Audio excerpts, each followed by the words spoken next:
I can. Cool. So we started in Iman, obviously, where we still are. After our fight with the elementals,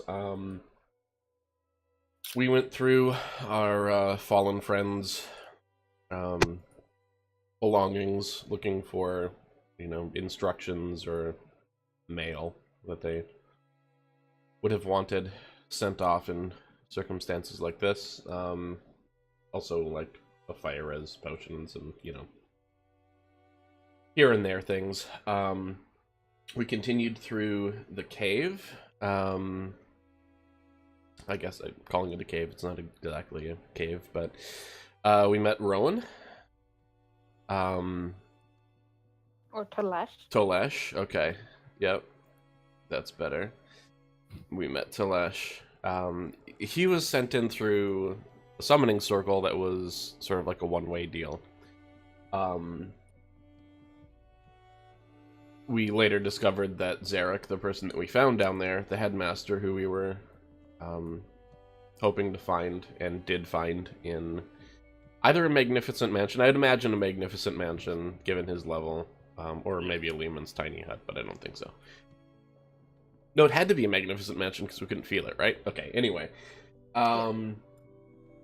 So we found him. He was a little bit loopy. I even personally questioned, like, is this the right person? Did like an insight check because he just seemed a little bit derpy to be in his station. We brought him back home to his daughter, Best. And she kind of confirmed, like, yeah, he wasn't really like this. We got Rena, the cleric, over. Eventually he got fixed up, and we info dumped both Tolesh and Zarek on, like, everything that's happened. We found the fire elemental node. I suggested that we get a hold of Keyleth to try to take that back to Pyra, where it belongs, and that maybe that had something to do with why things are the way that they are. If that was, a piece out of place, it could have thrown all of the, the entire balance off. We got a little bit more information regarding things overall, and may have a suspicion that this is one of the names that I didn't get written down, but basically the person who wanted Zarek kidnapped, the politician that kind of rose to power very quickly. Reyes? Okay. Let me write that down before I forget and interrupt my summary here really quick. Is it Reyes? Vreyus. Dreys. Okay. So yeah. Is it a he? Yes. Okay. So he, has really quickly risen to power and is sort of a demagogue from what it sounds like, and wants to keep immigrants out and has small hands, probably.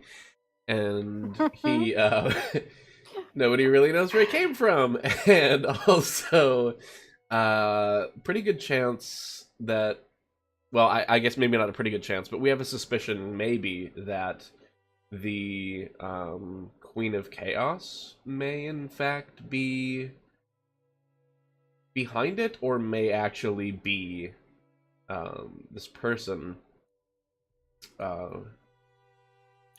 in some form or another, maybe trying to build power on this plane. So we have the help of a person who can cast at least 9th level magic. So, 17th, 18th level or something like that. 18th? Yeah. And yeah, that's kind of where we ended, was on an info dump on him, and those are the facts relevant to the case, I think. Yeah. I'm just fixing Tolesh's token, because I was like, that was something I was going to do before the session. Oh yeah, that was it. Make it so he's not a giant every time. Close. It's Oh, done. is it from the character, like the default page? Yeah. Yeah. So they're like 3x3 instead of 1x1. So I just had to shrink him down. And by doing that, I also accidentally exited because I'm a hero. And you were also allowed access to the Garden of Delight Yes. with the drugs, all the drugs. Yep. The party's good people, Polish. Promise. Yeah, definitely. Just like to have fun. Good people. I was just gonna say, there's nothing that so far has happened that denies that we are good people. So Exactly. far. So far, is what I said. Very true. So yeah. What would you like to do now? It's like late afternoon, early evening. Okay.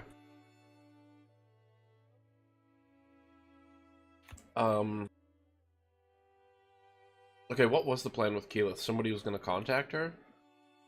I think it was either Best or the other. One of the high level magic users was going to. Zarek. was You gonna Zarek. contact you. Yeah, yeah. Yeah. Like he couldn't do it today because he didn't have it. He didn't have it prepared, that's right. I knew that there was a reason we were waiting. Yep, okay. Okay, so I don't think we should leave. I think we should stay in Amman for now. But Maya, can you get a hold of Saranthia and have her meet us with maybe Jenna and, well, whoever else they might think would be important to hear an update? And we don't need the entire council, but if we could get a couple of them into the library just to let them know what's going on and tell them about the fact we might have an Oberith on the loose. Yeah, I can do that. Whenever is convenient for them, I suppose. Sooner than later, if possible. Oh my god. I literally am just pushing buttons to leave constantly. I'm an idiot. I blame being Fusion Sec.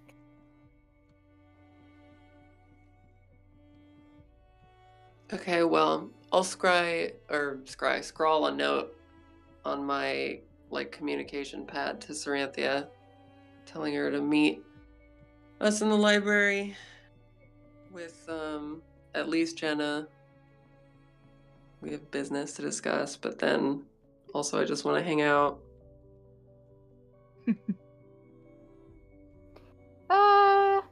Yeah.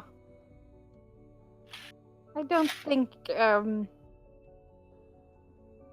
she's ever been opposed to the idea of hanging out. Air quotes. Why'd you say it like that? Because, like, the Maya Zoranthia soundtrack is like, I'll make love to you if you want me to, baby, all through the... and so on and so forth. But yeah,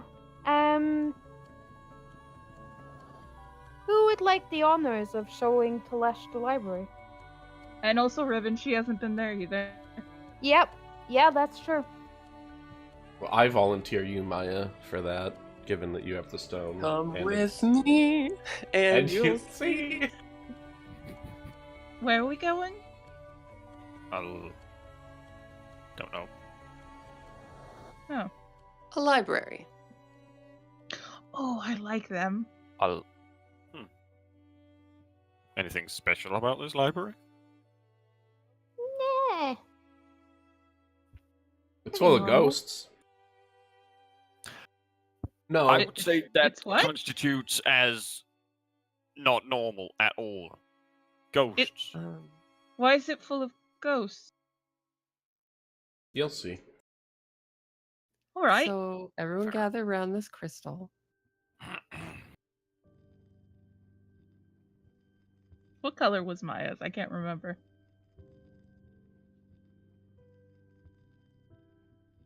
I think Maya's was yellow, like golden. I was thinking yellow too. Yeah. I thought Kestrel's was gold. I want the golden crystal. Shut up! I thought it was. but no, I can... gold. Such an ass. Give me the golden crystal. Anyways, Can I get give me acrobatics from Riven and Kalesh? ooh, Oh, okay. wonderful. I'm very good at this. I am also good at this. That was that's a 5 because that was Fuck. that That was was a on 2. advantage. So Yeah. So a 5 and a 2 and a Yeah. 6. I'm very good at this, they both say.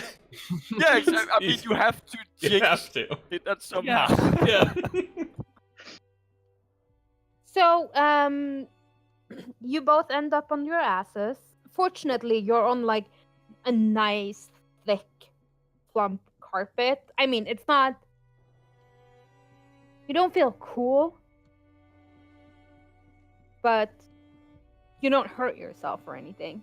But there is like an unfamiliar tugging sensation Ooh. that the rest of the party had been used to, and they also, like, from the first moment kind of knew that they were becoming the victim of a transport spell, but well, they didn't see fit to tell that to you. So as you are sort of, there's a tug, and it's not like a physical tug, it's more like a metaphysical tug. Okay. An unfamiliar sensation to the two of you who's never been here before. I mean, Maya and Jamorn, you barely feel it anymore. You're so used to it. Mm-hmm. I would also like to just preemptively say that Riven has fashioned like a baby sling for the stone that she has. And it's just slung across her chest. Oh, Yep. She still got that. About that, Riven, give me a wisdom saving throw. Oh no! Good of you to just remind everyone that you're going crazy. Oh, well, yeah, I am. Oh, that's great. Yep. Let's just need to look up on the table what kind of crazy you're gonna get. Wait, you had the stone with you? Yeah, I have it. Riven's not about to give it up. She knows that, as far as she knows, Yeah, she's the no only one one- that should touch it. No one told her like what was actually going to happen. Like Riven knows that, you know, any form of transport thing on top of the would be bad, very bad. But Mm-hmm. can you roll me a D100? Yep. Mm-hmm. 32. Doo, doo, doo, doo. Yeah, you know, because arcane magic just doesn't sit well with these things. I feel like I said that. Just Yep, this gonna point that out was last made session. by a wizard.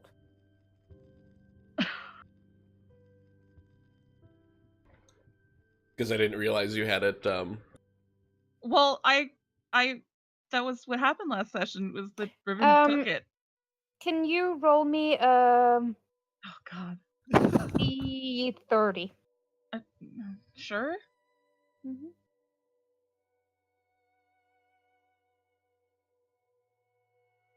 14. Okay, and roll me an intelligence saving throw. Mm. 14. Okay. What's your intelligence modifier? 2. Okay. Or one. One. Just one. Okay.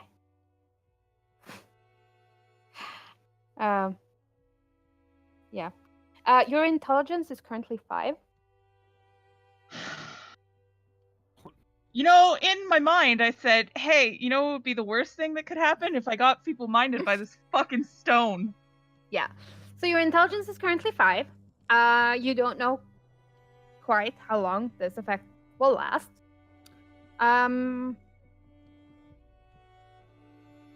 Yeah. Excellent. This is gonna be great. Let me just remember that it was 12. Uh-huh. I'll just put that there. So Yeah, I don't know how to do things now, really. Yeah. No, that's true. Yeah. I mean, it could be worse. You could be a wizard and like you wouldn't be able to like wizard shit anymore. But you can still cast spells, like all of the good stuff. Everything still calculates off your wisdom modifier. You're just dumb as well. Let's just say Not you've really. met ogres smarter than yourself at the moment. Oh, wonderful. I have a high enough intelligence that I can talk, though, right? Yeah, 5? yeah. Oh, You only need fucking 3 to Thank talk. God. Okay. Yeah. Reading, not Mhm. so much. Yeah. Books are hard. Books are a mystery. Mm-hmm. I say as I came from the Cobalt Reserve. You say as you enter a Oh, library. library. So yeah, you find yourself in this quite extravagant room. And Riven, you feel like this shooting pain through your skull as there's like a million voices like, it hurts, ah, it hurts, I'm burning. Yeah. Yeah, Ruby's just gonna collapse in a ball on the floor and scream and hold her head. That's how I feel about libraries too, but I'll offer a handout to Tolesh. Help him get up. I'll like gladly accept it, just holding on, just looking over to Riven, just screaming on the ground. Yeah. Those greetings, Saranthia, but I rush over when I realize Riven is not doing well. No.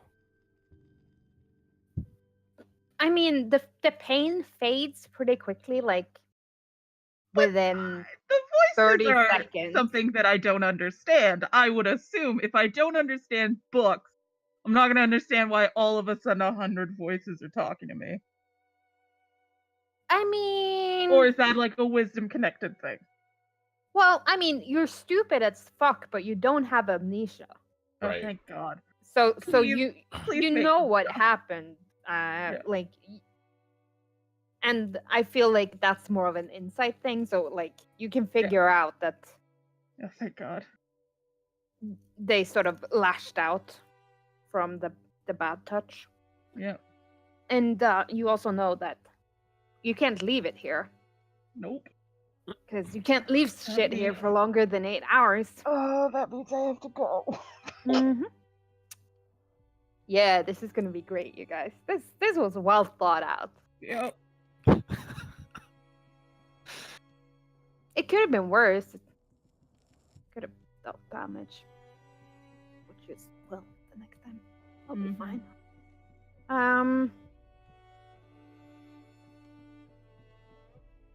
Oh, also, if your intelligence modifiers falls below 0, Mm-hmm.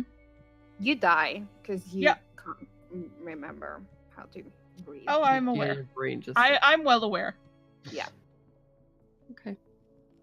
No stat can fall under 0. Yep. That's auto death. It's fine. Fine. I'll put my hands out onto Riven. You're right, because you didn't sound like it.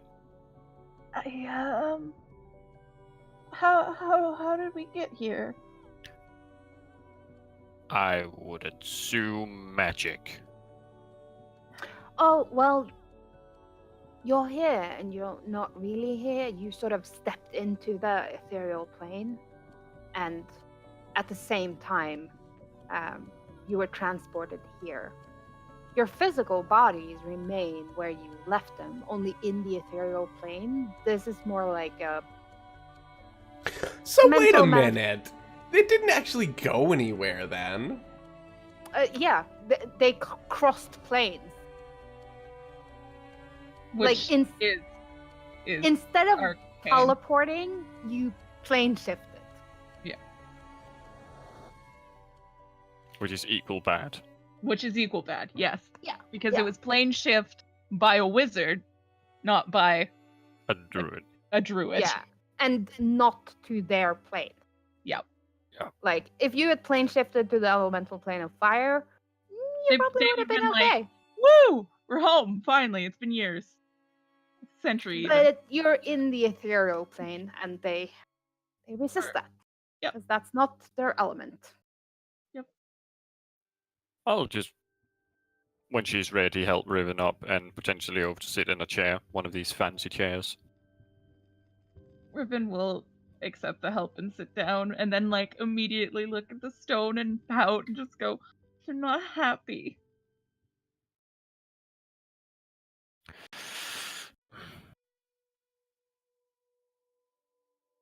Well, I Hey, anything.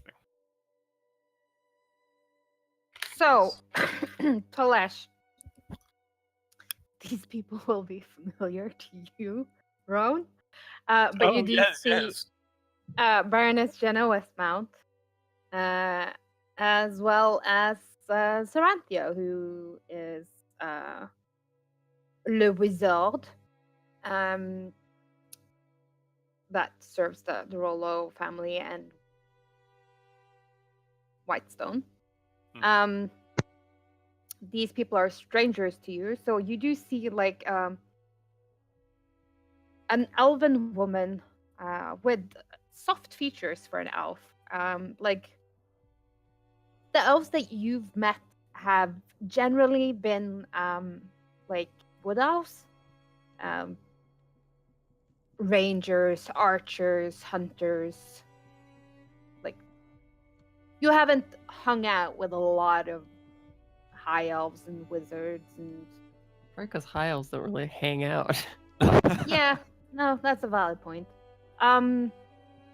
So like if you were to describe her with one word, it would probably be soft. Like her hands are soft, her features are softer. Like she's still obviously an elf with the cheekbones and the ears and all that comes with that, but it's just slightly softer. And like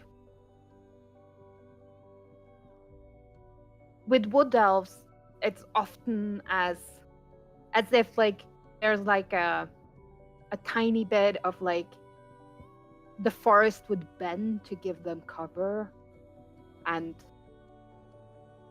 shade them. But with a high elf, it's more like, oh, I have my own personal spotlight, so I look fucking amazing whichever way I turn. Annoying, but true. And next to her, you see a human woman. Like, there's probably something else mixed in there, like way back, maybe a tiny bit of elf. She's attractive, but in like almost like a little bit harsh. Like has a little bit of a haughty look on her face. Like she's above it. Oh, that's odd. I remember her as a down-to-earth, loving, caring woman. Yeah. Absolutely. But there is like even with her like some concern for the woman who was like wreathing in pain on the ground. Saranthia looks like visibly upset, and she's like looking between Maya and Riven, and Maya and Riven. Like, I don't know what to do. I don't know either. I feel like I made a mistake bringing her here. Like, it's not supposed to have this effect. Like, I never built it to hurt anyone. Don't worry, there were complicating circumstances. There's nothing you did. It's that rock. Is it evil? Should we destroy it? No, it's an elemental node. The fire, actually. We definitely should not destroy it. Nope. That'd be pretty bad. Speaking of bad things, got a lot to tell you about. So, I guess I'll fill her in on the fact that, you know, we've brought Zarek back, and fill her in on the fact that we think that the Queen of Chaos may be, like, physically present there. And the fact that this elemental node is here instead of where it belongs in Hyra. And that the sooner we can get a hold of Keyleth to get this thing away, the better. In fact, if we could get her now, if she's still in Whitestone, that'd be super cool. Because she wasn't there long ago. And not that much time has passed, so maybe... Is she still here? I'm, like, saying out loud to them. No, I mean, she left for home, like, a couple of days ago. Damn Not it. that it matters. I mean... Not sure if she could... Keyleth Yeah. tends to just pop up places. Can you get a hold of her, like, right away? Because here's the deal. You know why she is all hurt is because you're not supposed to use arcane magic around it. And for some reason, within a couple of minutes, we forgot that. Right. Even though I feel like we wouldn't have, but we did. So, It's So whatever exciting happened to see her there? Saranthia. oh, also this is Tolesh. Yeah, we met him underneath Amon while we were fighting fire elementals, where 2 of us died. Did you hear about that? Wait. I mean, I Yeah. saw that they weren't here, but they died? Yeah. I'm sorry. And you do see, like Jenna already knew, Right. because you had informed her Yes. last session. Wanted to break the news to Saranthia a little bit better than that, for sure. Sorry. That's so awful. My condolences. Are you okay, Maya? Yeah. We managed to scrape by, but And I feel like Saranthia is like, there's going to be a hugging interlude while she like pats you down and makes sure that you're not. concuss, Yeah, covered in burns, which I might be. yeah, all of those things. Meanwhile, Jenna is like, what a waste. Yeah. Talent. If I may be so blunt, I didn't catch your names. Oh. I apologize. I'm Baroness Jenna Westmount. And my touchy-feely associate is Saranthia. Well, it is a pleasure to meet you. And I bow my head. And your name? Tolish. Only just met this lot here and down underneath them all, as you've just been told.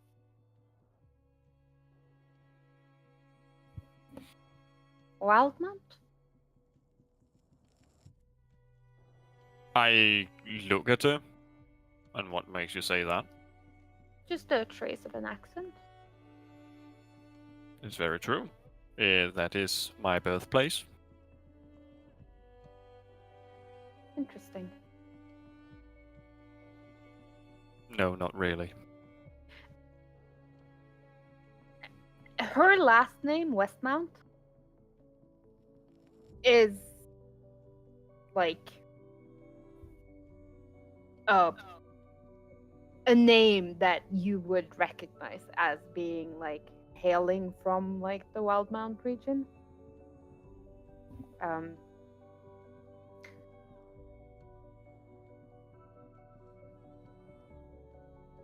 But she doesn't have an accent or anything. I would have figured she didn't. No, she's very good at what she does.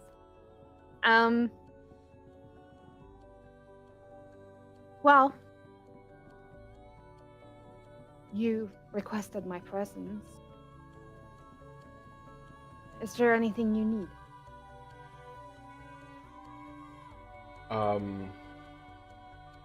Well, we need to know what to do with Lionel and Zane, and we need to, I mean, I already told her about the great plot, so any input that she might have in terms of, I mean, my suggestion is maybe that we stay there and work on this Queen of Chaos business. If she wants to let appropriate parties know, you know, in terms of people that Reyes might be is, of help. Reyes is not a popular man. But I'm sure you've figured that out already. Yeah. And to be honest, it's not something I can truly hold against him. No one rises to that level of power that quickly without making some enemies along the way. But if what you say is true, then he needs to be dealt with.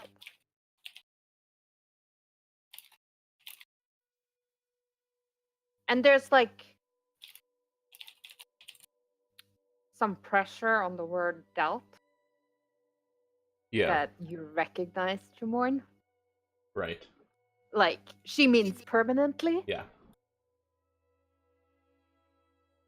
But the question then becomes, is he a tool? Or is he a master? Or just the master tool. Wow.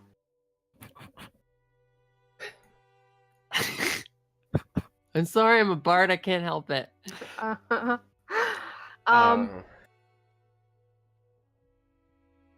Still, the question remains. If he is not truly human,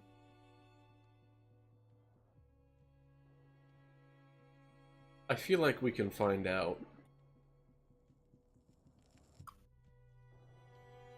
I feel like that would probably be a wise first step. The trouble, though, is that the only way that I can think of to do that, given my expertise, is that, you know, if he really doesn't want to be shown as a demon, he won't until he absolutely has to. And getting him to that point does involve some force. Well,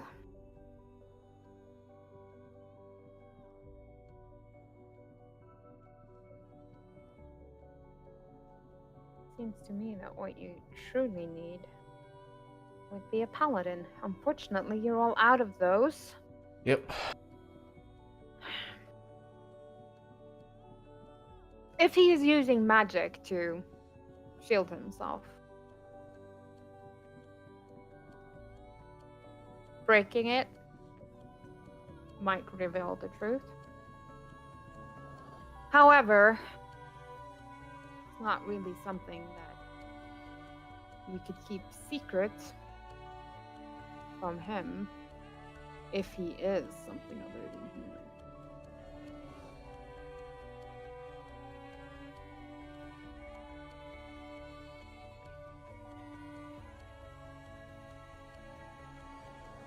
Now, if he is human, he would need certain things. Food, shelter, all the things humans need. You might be able to fake it in public, but if he truly has no need for these things, then he probably wouldn't do it in private, finding out his living conditions, whether or not he actually eats. And if he eats, oranges or the souls of his enemies, well, that could offer some kind of clue. How much do you know about demons? Enough? Anyone here?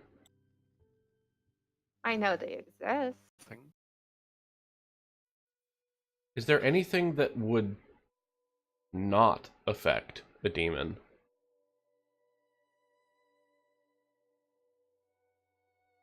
Fire? Yeah, I was hoping for something less obvious. But if what you're saying is true and he's not a demon but a primordial, then to be honest, I don't know. Gosh.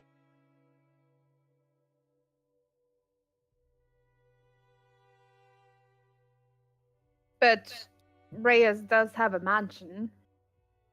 Infiltrating that might give you an answer.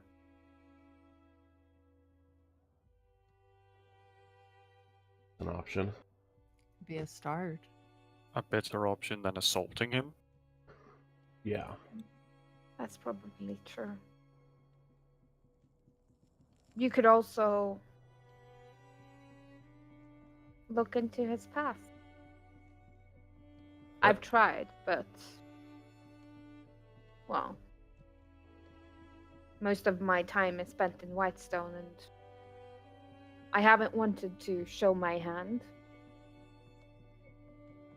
so I haven't pushed. But now might be a You're good here. time.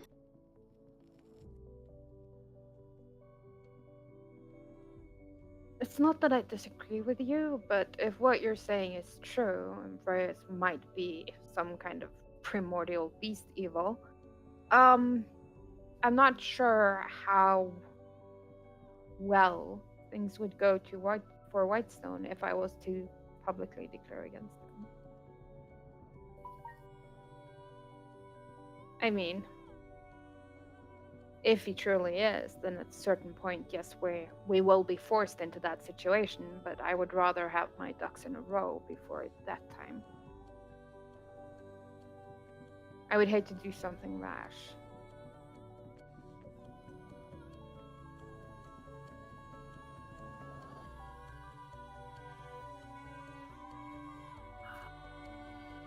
Covertly, I will offer whatever aid I can.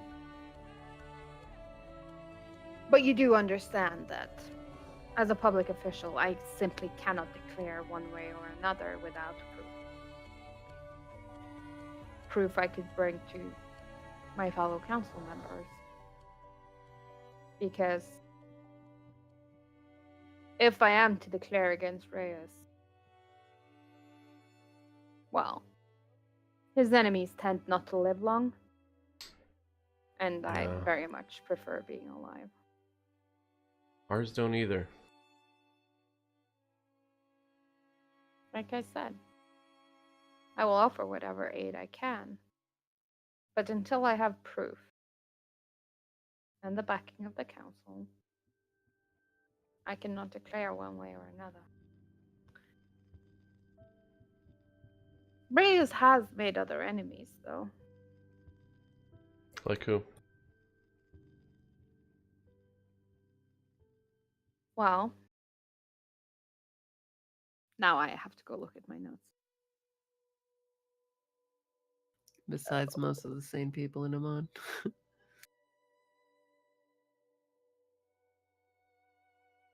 Well, yeah, that's a valid point. The elves, the dwarves, neither would declare him a friend of their cause, and because their animosity is already declared, mm, directing your inquiries through them might be beneficial.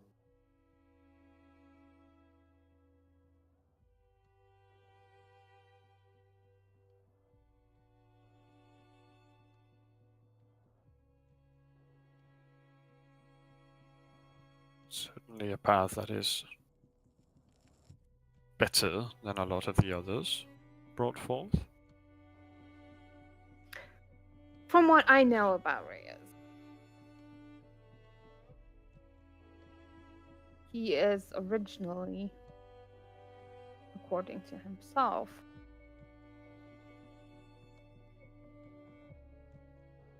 from Stilben.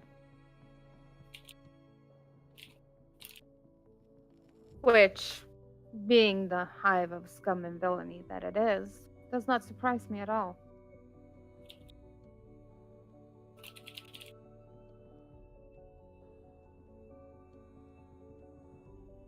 But that could also be a line of inquiry for you to pursue. I have no doubt that if you were to look into that, a man named Reyes was born and raised there.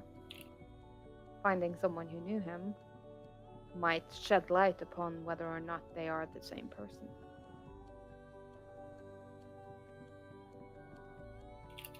We just have to find someone from Stilben in Amon.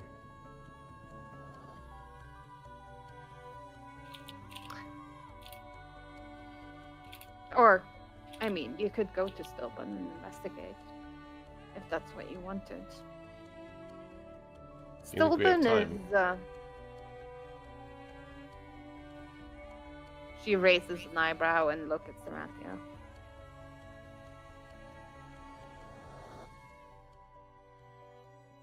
And I mean, Maya has teleported at this point, doesn't she? Mm-hmm. Yeah. Circle anyway. If there's a circle in Stillben, I could go to it. Yeah, you can, like, all the major cities have circles. There's a fee always at like these public, like 50 gold to use it, but yeah, there's like Kaimal, Stilben, Whitestone, Iman, like Western, like any major self-respecting city would have a proper teleportation circle. All right.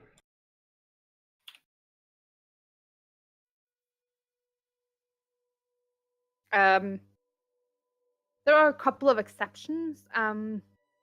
Like Singorn doesn't have, like, they have teleport circles inside the city, but those are like very elves only. So like any non-elf gets like always the same teleport circle, and it's like just outside the city, but it's mainly like for security reasons. And the same with the dwarves in Craghammer. Like, you don't get entrance to the city proper. You get like the outer ward, where generally merchants and humans and non-elves are allowed to be, but yeah, they're both like a little bit isolationistic. And Marquette is the same. Like, there are plenty of teleport circles in Marquette, but like every foreigner always gets like the same one. Sure. And it's basically like for reasons of like smuggling and yeah. Sure. It's the port of entry. Mm-hmm. Okay. Probably do That something is- with that. That is an option available to you. would like the sigil sequence to still be like in this library somewhere? You should get a book with all of those. Yeah.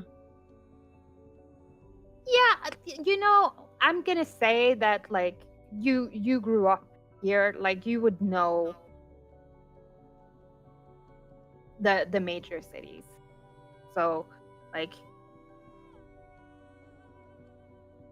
anything that is like big and capitalized on the map, those you would know. Okay. Like Whitestone, Westruun, Stilben, Kaimol, Iman, Craghammer, and Singon, the public ones. You wouldn't know, or like Ortam, Velak, like the Right. first southern ones, but that's mainly because like who the hell wants to go to Goblin territory? Not me. Definitely nobody in this party. Yep, true. So yeah, those you would know. Smaller places such as First Fields, Drinna. Like, there would be teleportation circles there, but there wouldn't be public ones. So those, like, you don't know unless someone gave you. Okay. Yeah. Like, the teleport circle for Whitestone would be like Whitestone.city. Whereas Drinna would be like High Mage Corwin Orwell.Drinna.me. That's Yeah. basically the difference. So they would be in private ownership, so like you wouldn't know. The Wi-Fi password isn't It'd be password. personalized, yeah. Yeah. Okay.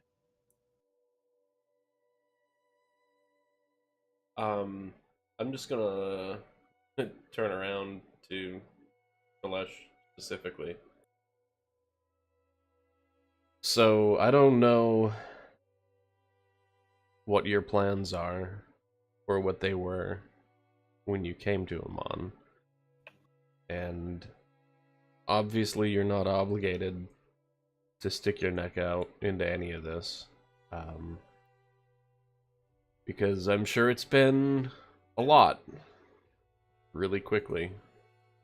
But we are too short.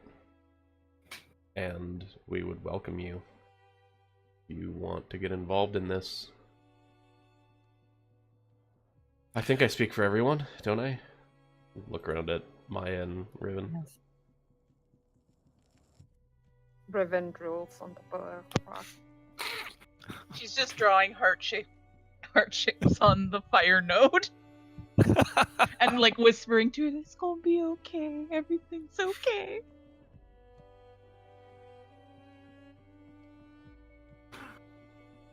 It does sound like a very enticing offer. I did come originally to find Sarek, as you may well know. Saving the world, dealing with demons and what have you not.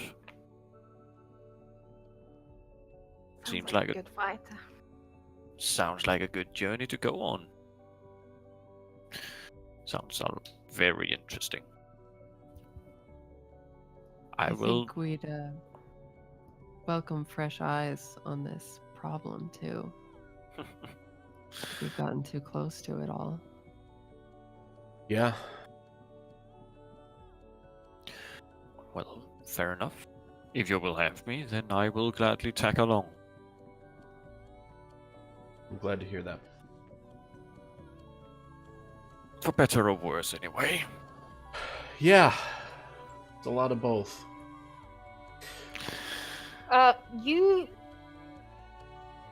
You see the Baroness like mouthing to you. Worse, definitely worse.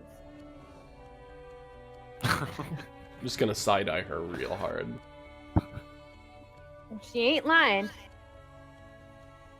Probably I'm getting slight amounts of feedback, and I'm not sure from where. Feedback? Yeah, like I can hear myself sometimes. Oh. It's weird. Huh. Yeah. It's fine.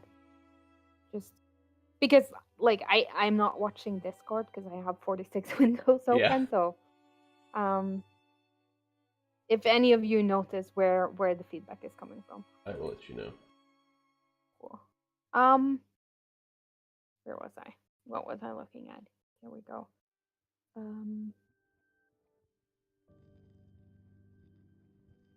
That's wrong.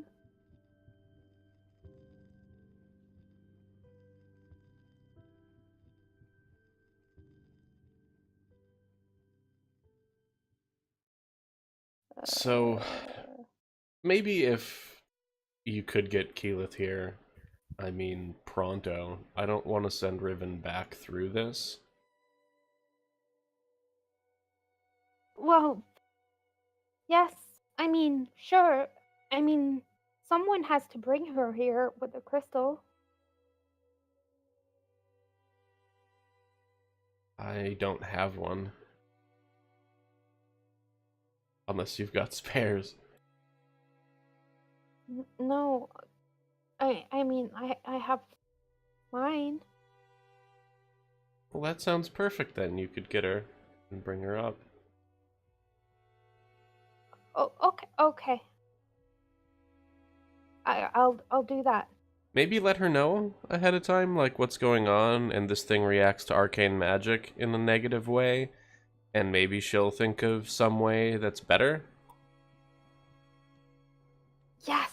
Yes, that's probably a good idea. You're right. I'll be right back. Great. And Saranthia sort of like gives Maya one last squeeze. And as she steps back, she like touches the door and fades from view.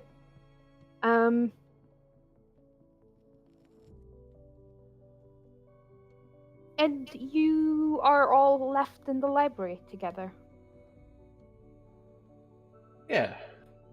They'll probably, like, explain what the library is, to Riven as much as she can understand. I mean, she can understand things. She's not, I have like... no idea what you're talking about, but Yes, I you sure do. know those are words. Yes, you do. Yeah, you can explain it, And- but it doesn't mean that unless you're explaining it to a child, I'm not gonna understand concepts. I literally always do. But that's, like, my ability to explain things. This game is like, here's how it works. So, yeah, just, like, how it came to be, and Maya can chime in and correct me. And, yeah. Basically a big magical library. Not And, Leviosa. yeah, exactly. And, yeah, so we bring books here, and Saranthia makes ghosts out of them, and then we can read them whenever we want. And we teleport here through rocks, and she kills everyone inside of it every night. And so don't be in here at night when she kills everyone. I think that's about it.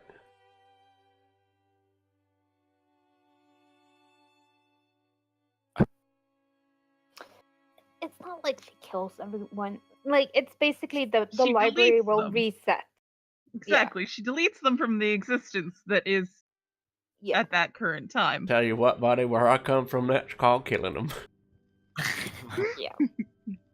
So, This is literally just our cover, so me and Saranthia don't get disturbed. Yeah. so That's where you go. It all one makes thing, one thing that she did explain that I don't know that everyone knows is that your physical body remains in the location you left it, Yeah.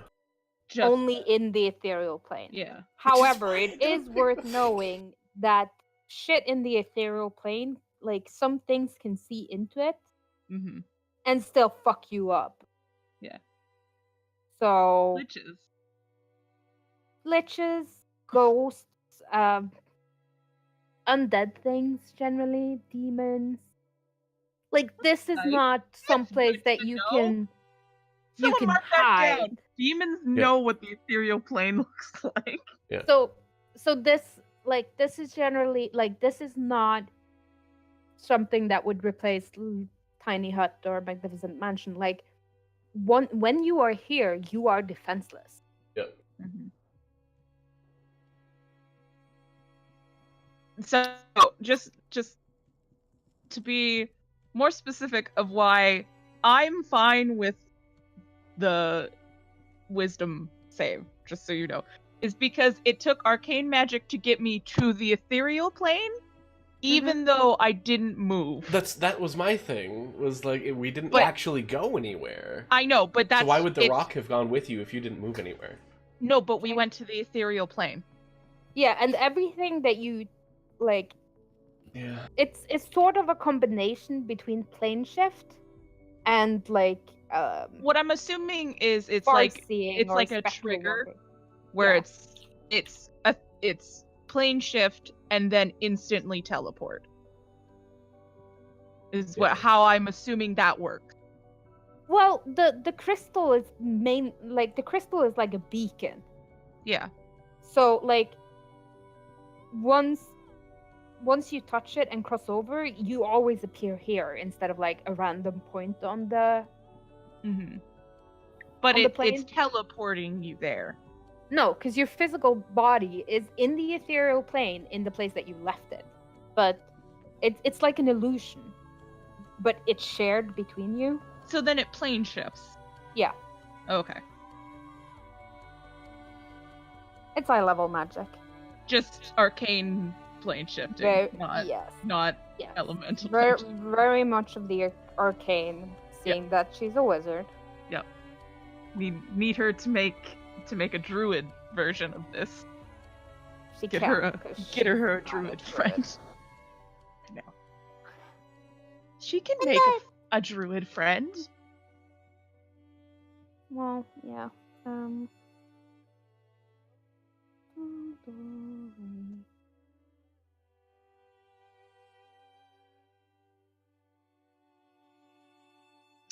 I need to sitting in the chair, rocking the fire node like a baby.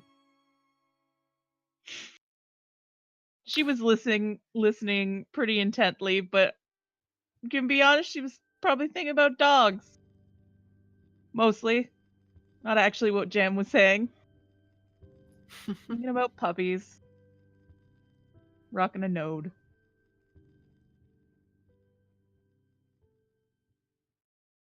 True. I'm trying to look up because I was pretty sure I had notes on it, but this is what happens when you have 600 pages of notes scattered out. Yeah.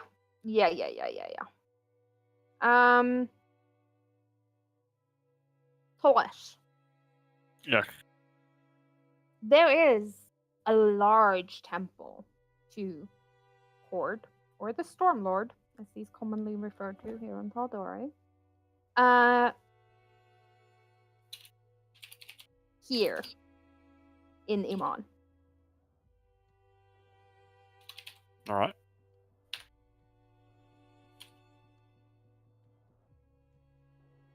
So that you know. I just feel that's something that you would know being here. Yep. It's good to know.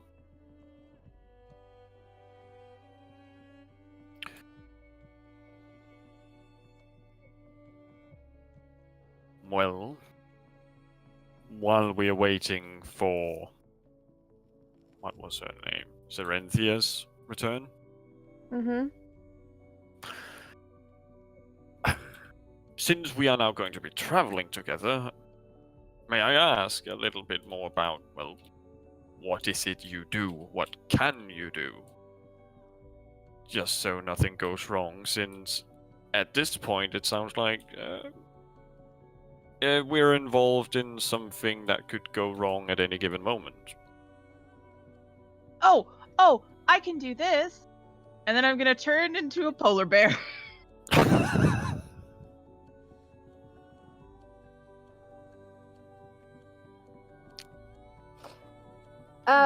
With the baby sling. Well, it sort of melts into your form when you change it. Does it though? I can Yep. choose for it not to. Okay, so you have a you have a sling. Yeah, I around feel my like neck. you're Around my very- polar bear neck. Yeah. Yep. She's a big fucking bear. Yeah. That is adorable and terrifying. Ooh, if I stand up on my hind legs, am I taller than Telesh? Yes. Absolutely. Wonderful! That's what I'll do. He is not the tallest around. That's okay, Ribbon's 5'4", she's pretty short. I hate you.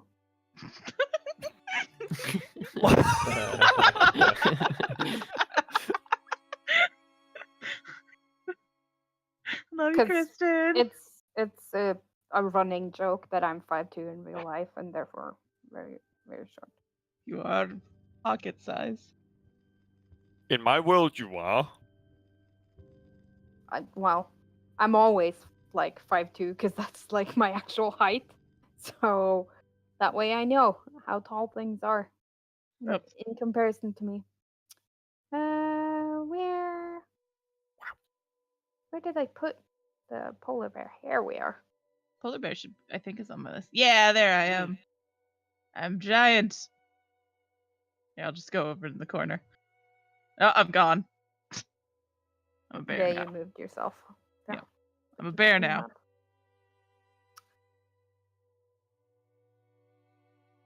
She's a big fucking bear. I'm gonna knock over so much furniture. Because A, when do you get to pet a polar bear? Almost never. Yep. And B, she's not doing so good in her brain space. Very I true. mean, now my intelligence is about the intelligence of a bear. Less, actually. More. Bears can't talk. Well, words are hard. Words are hard. Jenna doesn't really react to the polar bear. Oh, fuck, she's still here. I forgot. Yeah. Yeah, there. Ooh, I'm not smart. I'm gonna turn around and look at Jenna as the bear. I'm gonna walk over. I'm gonna sniff her. She like absent-mindedly like scritches you behind your ear. I'm gonna look at her. I'm gonna make direct eye contact, and then I'm going to lick the side of her face. There's like a slight grimace, but she's like, I feel like from the way that you're acting, and she hasn't spent a lot of time with you, so I think she's just assuming that you're simple, a little bit touched in the head. Yeah, I am a simple creature. It's not wrong. Currently. So she's just like, yes, whatever. Wonderful. Are you well? Do you have brain damage? You asked the bear? The bear will turn and look at you and tilt its head slightly. So to continue answering the question, we're with the Grey Hunt. What do you mean, what can we do? Like, what are we allowed to do?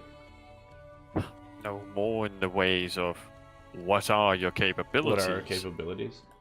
Can you take down a man in a fight? What can you do? It would be nice to know whether if we get into a fight or anything like that.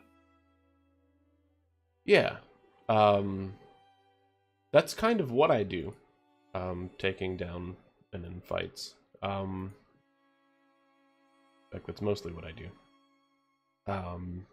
Maya is a very talented arcane caster and a really good singer. He writes some really nice songs. They're very relaxing, and sometimes it's just like you're in the middle of a fight, and she'll start playing something, and it gets your adrenaline going, and it's like, this is fucking great, and it helps a lot, and you feel healthier, and like way more in control of your body, and like faster. Really cool, Maya. It's really cool. Riven, we haven't known for very long, like a couple of days, but I guess she can do that. Shift her shape. Yeah, at she least. punches stuff, and I'll pop water out magic is something else she Oh. did, which was cool. Let's go back She to my was- other one. Cracking off lightning bolt. Lightning bolts, yeah.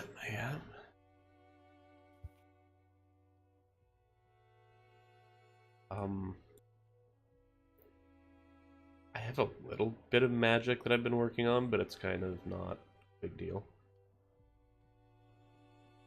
Like I can, I can like cure wounds and stuff, but that's about it. Set an alarm. Yeah, I noticed that. Down in the cave. That was interesting.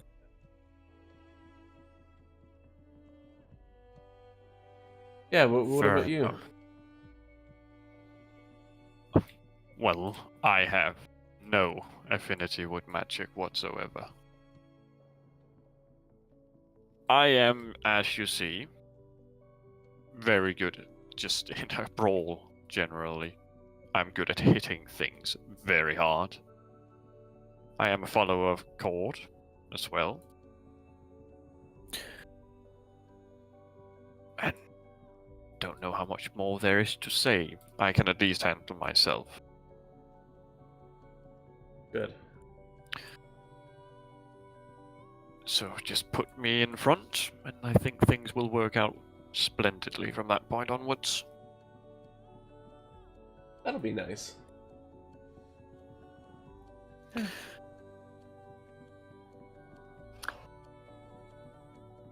And as you're standing around talking, I mean, it's been about maybe 30 minutes since Saranthia left. And she reappears. And with her are 2 more people. 2 more. Oh. Yes. Oh. The other one. This is exciting. Oh shit. Hey!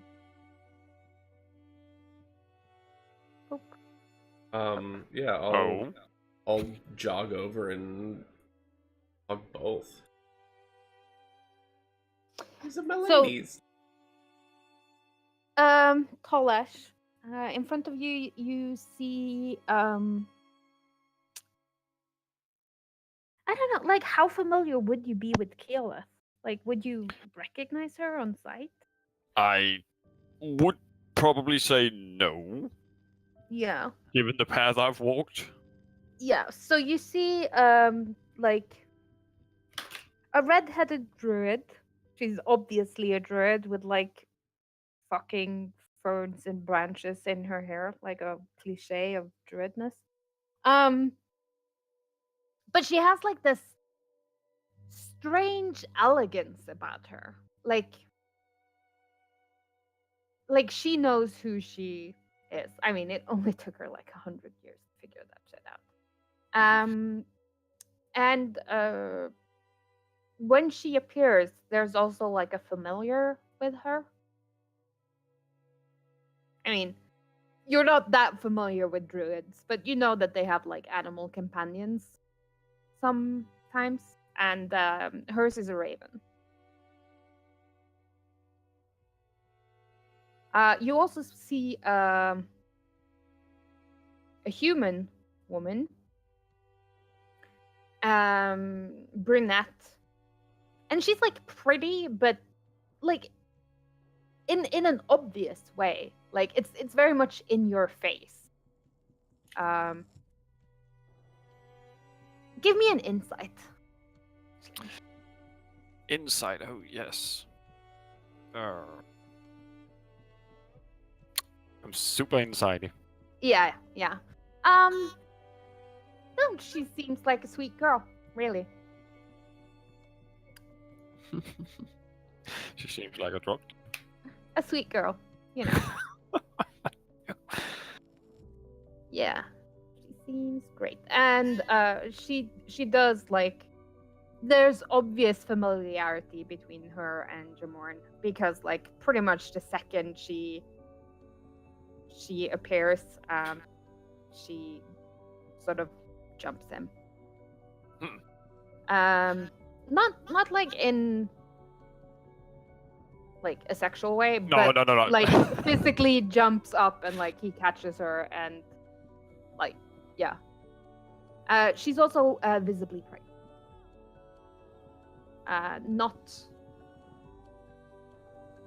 Not like super late in her pregnancy, but yeah, there's definitely a bun in that oven. Her clothes are tight enough that it's quite obvious to see. Maybe it's just a food baby. It's not. I mean, it's quite clearly at least 2 babies. Food babies. 2-for-1 burrito. It's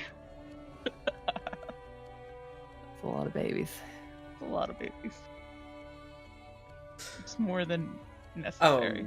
What are you doing here?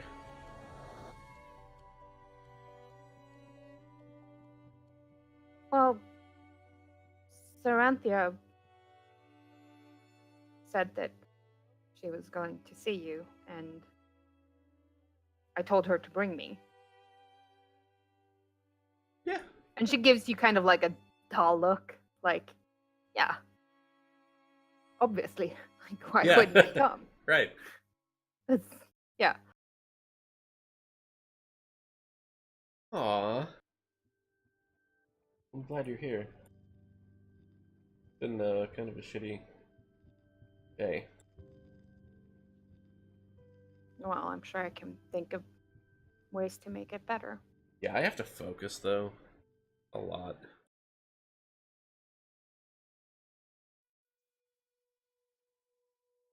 Are we talking like maximum effort? Because like Pretty close. would 20 minutes to or from really matter? I mean, how does this work in the ethereal plane? First, okay, we'll address this in a minute. Elith. She has like a look of faint amusement, and like you know that Sarah and Keyleth, like they go back, like Yeah. they have history Yes. together, they've adventured together. Yeah. So she just looks between the two of you with like very poorly hidden amusement. Yeah. And she's like, Sam? And she nods to Maya, and that there is like vague recognition when she looks at Riven, as in she doesn't know Riven personally, but like she recognizes like where you come from your tattoos and the way you look. Like, So did Oh, Saranthia damn. tell you everything about the situation we're in? no, I believe our exact words were, "We need help. Please come." Okay, great. So what we have here is, well, Riven, our new friend. She's a druid with, I mean, obviously you know, right? Water, Ashari. We kind of have the elemental fire node with us right here, present. Kind of. I guess it's also back in Amon.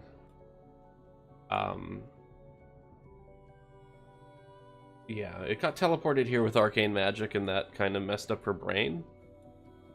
And we were hoping that maybe you had some idea regarding what to do with it, or maybe you had a way to take it to Pyro without I'm a man. I'm arcane 40. magic. I'm not a kid. No. Well.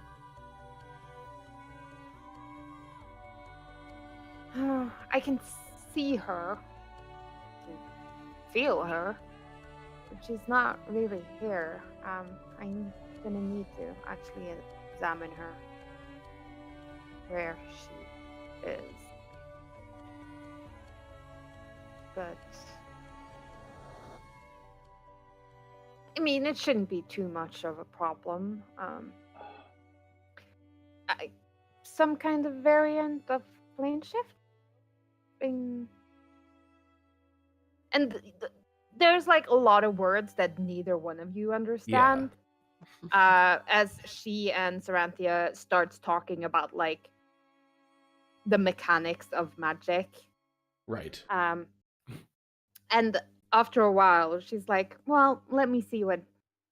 I'm sure this is something that can be resolved.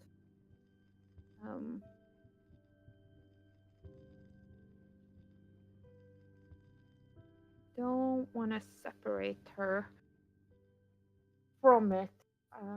But yeah, we'll figure something out. It will be fine, I'm sure. Like nothing's gonna go wrong. Like what are the chances of like her actually dying or anything? I mean, like, apparently it'll pretty be high.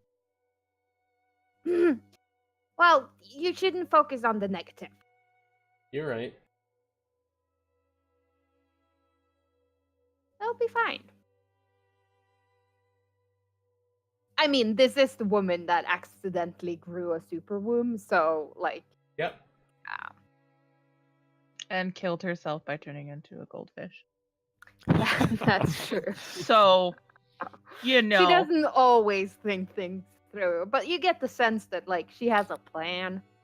Really, what you're saying is she should be in our party. Mhm. Fit in well. I mean, you would all be dead by now. You almost all were. I was just gonna say, you mean what we should be? So close, yeah. Well, you should leave her behind when you leave. I'll take care of her. And bring her back by alternate means. Okay. Yeah, sure. And Riven immediately scrambles Tequila's side and just stares up at her with big puppy eyes. It's the voice of the Tempest. She can't be a little bit excited about this. And I mean, she's nice to you. I feel like there's quite a lot of like, just, you know, she's uncomfortable with the level of adoration. Mm-hmm. But at the same time, it's she's used to it, and I feel like she's treating you the way that she would treat like druid children when she visits other tribes, and she's like, "Here, have a lollipop." Exactly. To be fair, she probably has treated Riven like this. Yeah, when she yeah. visits the Bezra. She like magics out the lollipop, and you're like, "Oh, that's so great." No, wait, that's like I can actually do that too. But okay. Yeah.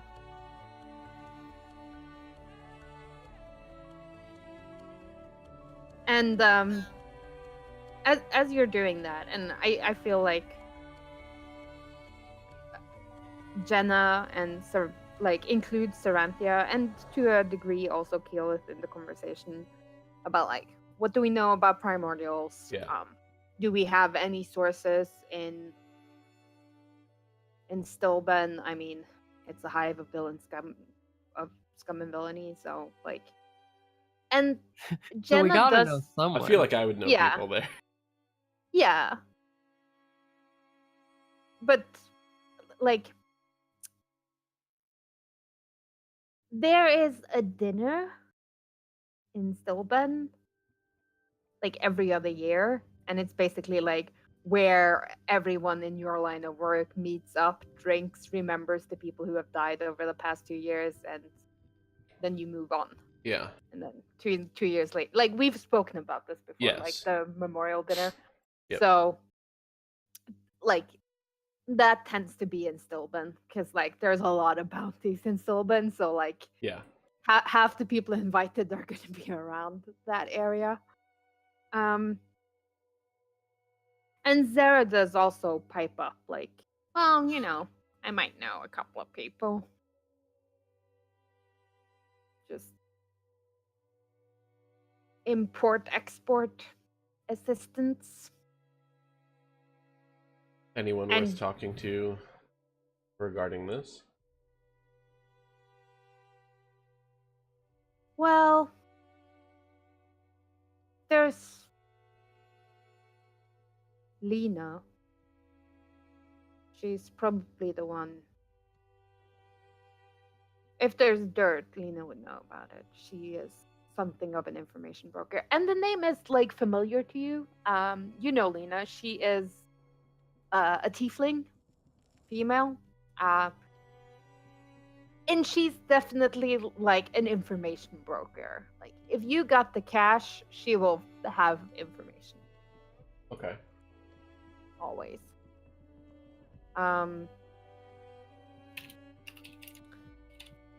She is like she is amoral. Like Myriad, you guys.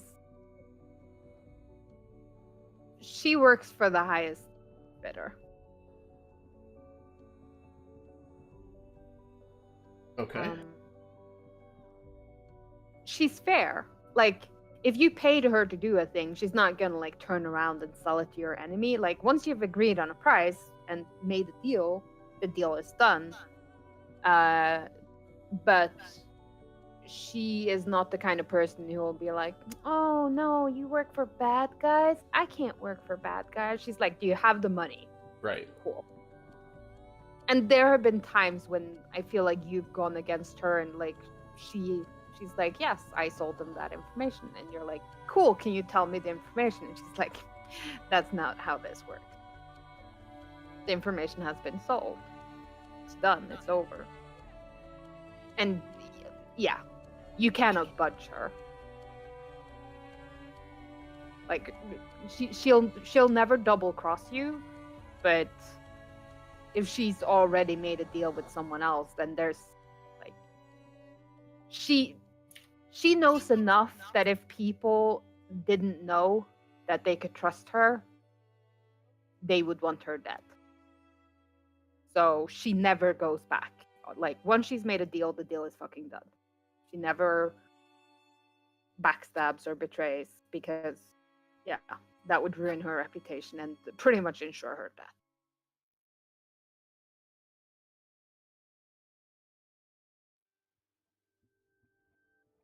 So it's fair, but not always what you want. Sure.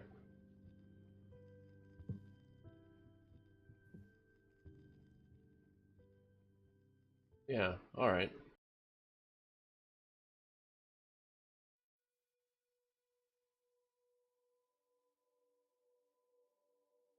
And I mean, you might also find some of your compatriots there, Yeah. like old bounty hunting friends, but Right. yeah. I I mean, if you look for them, you will definitely find them, but how much information they have about yeah. the mark that you're looking for, like, results may vary. I'll also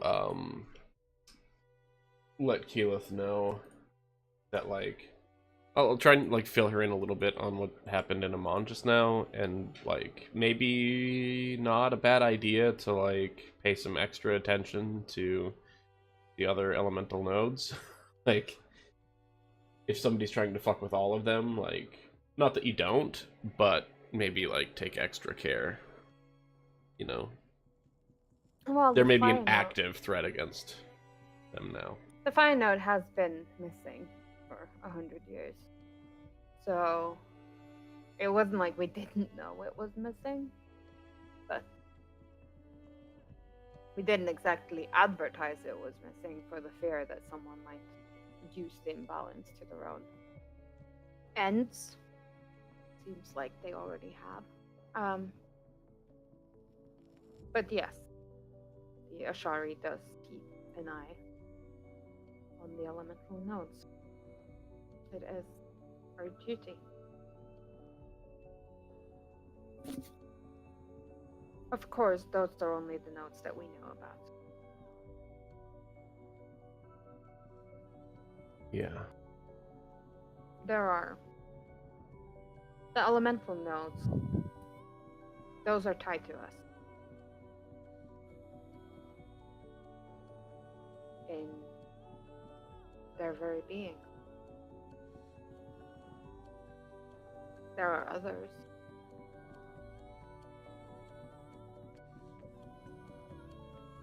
I mean, we could make an educated guess on where they would be, but most of the nodes, well, they don't reside on the prime plane. Not really. Oh. Oh, like the shadow node,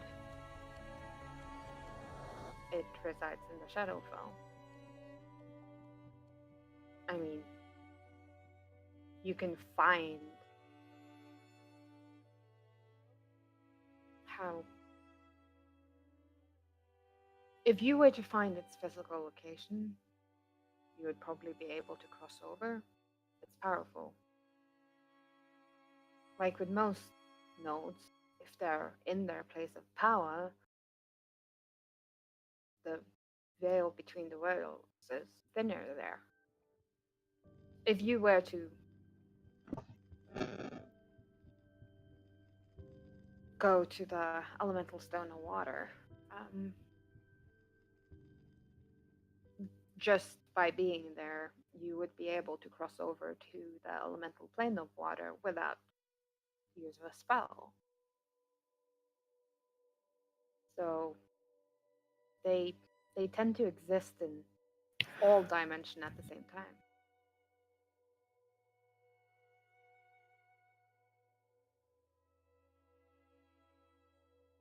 Do you understand? Sort of.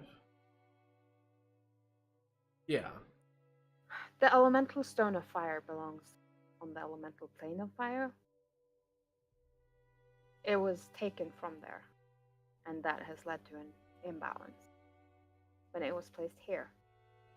But just because it was here didn't mean that its connection to the elemental plane of fire lessened. We knew where it was, of course, because, well, there's a reason why Iman suddenly started spawning fire elementals. However, although we have sent multiple expeditions looking for it, we did not find it. The caves are vast, and, well, the fire elementals are kind of a pain in the butt.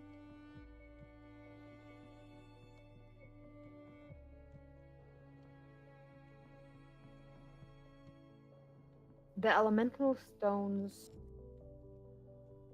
exist in a state of flux.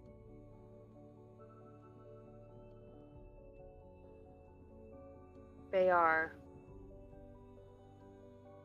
in all the worlds at the same time. They are object permanent.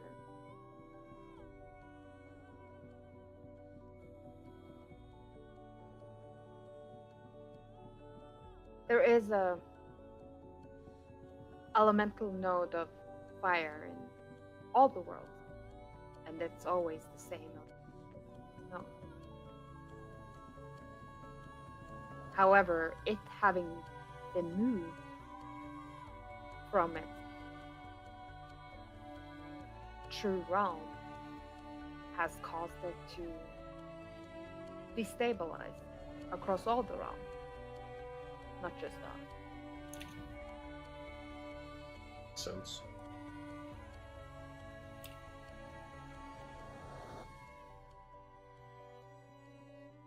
We got the elemental stones of fire, water, of air,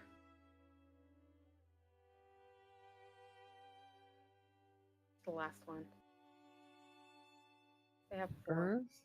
Yes, end of Earth.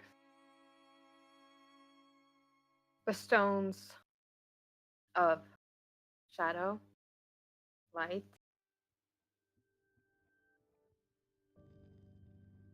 and the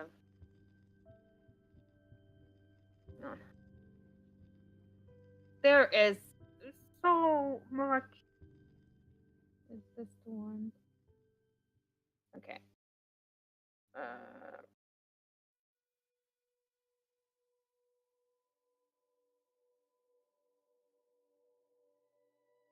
So there are elemental nodes of air, water, earth, fire, that the druids all deal with. Then there's one of the ethereal plane, one of shadow and light. But there are more.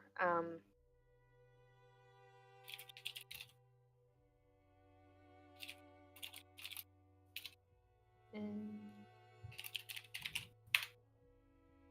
here is the graph I am looking for.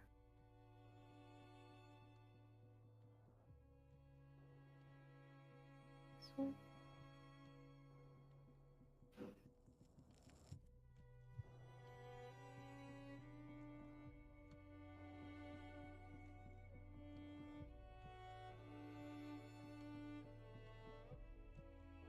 Oh.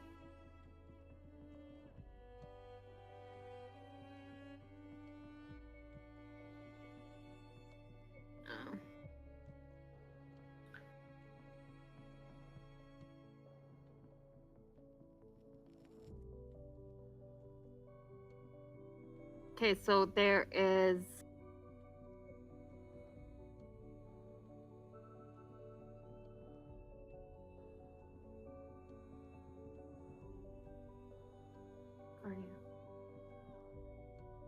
I have like a map of this somewhere, but at this point I am overwhelmed by now.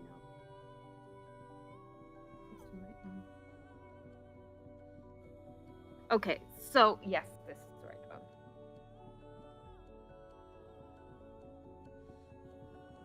So we have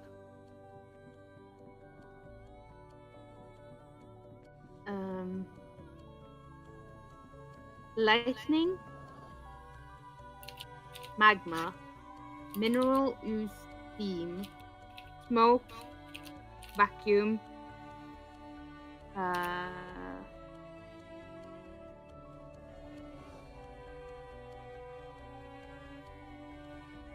ooze, dust, and ash, and gas.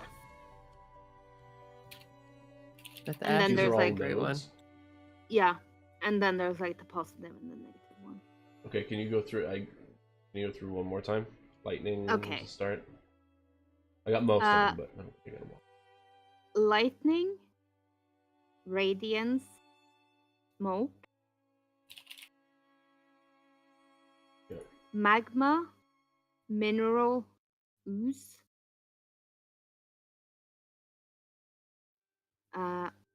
ice, ash, and gas, and vacuum. Okay. And then there's the positive and the negative ones. Ash, you Like tell us the where your node shadow. is right now. Yeah, shadow and light. It's in my heart where it belongs. Okay, someone get a cleaver. We need it out. So are the shadow and light different nodes, got or are they you. like different aspects of each of those? No, they're different. It's mainly like they call them shadow and light but it's negative energy and positive energy. Okay, so they're like they And- apply to each of those other ones then, or they're their own things? And she's like, imagine that every plane of existence is a globe. So the poles is like one is negative energy and one is positive energy. And then fire, air, water, earth, those are like the okay. Um,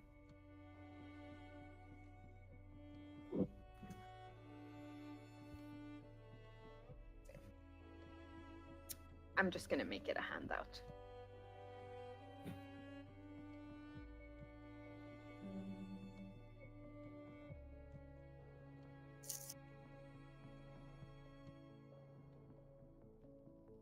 Add handout.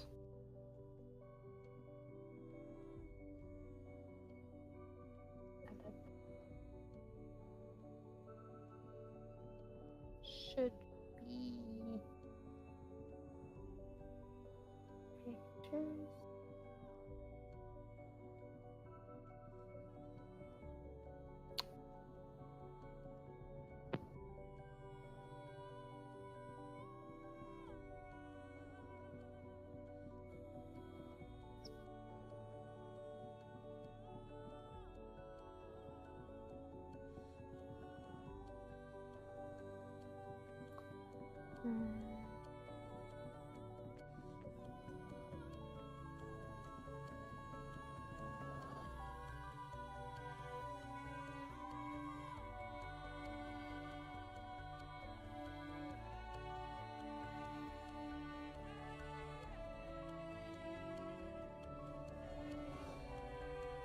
Try to open it. That's it.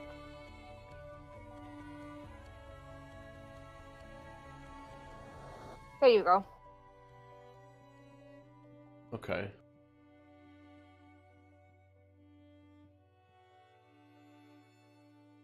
So as you see, there's like up North Pole is like positive energy, and the South Pole is like negative energy. And then like the walls are like the elemental, and then there's like Where they meet causes different, like, combined effects. exactly. So like the belt between air and water is ice, and then between the water and negative you have gas, and water and positive you have steam.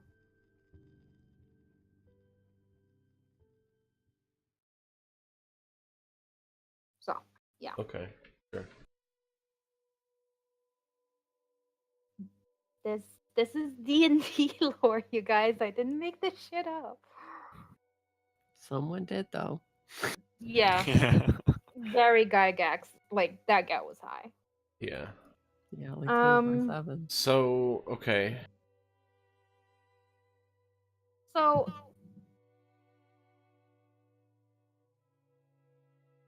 this, yeah, like on the meta dimensional plane, like this is what runs like underneath your world. I mean, physically, there's like a bunch of primordials trying to kill you, but on a metaphysical level, this is it. And it's all like, it's truly connected to like its home plane. Like every element has its corresponding plane.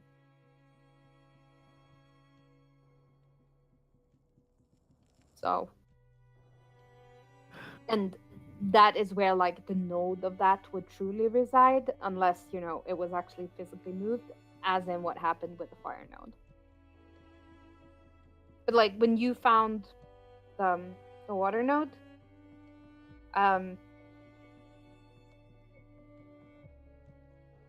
like you found the physical thing and you like walked through that giant tunnel for like a really long time before you got to it, like 20 minutes.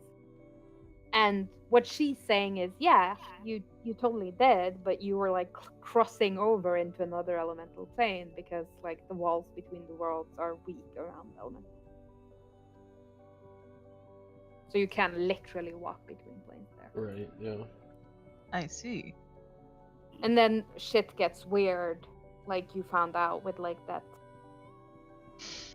weird like ditch that you could climb into, and then the ocean was held back by nothingness. like by will, the ocean wasn't there. Right. Where Lionel fell down a lot. Right. Yeah, that place, you remember that one. I do.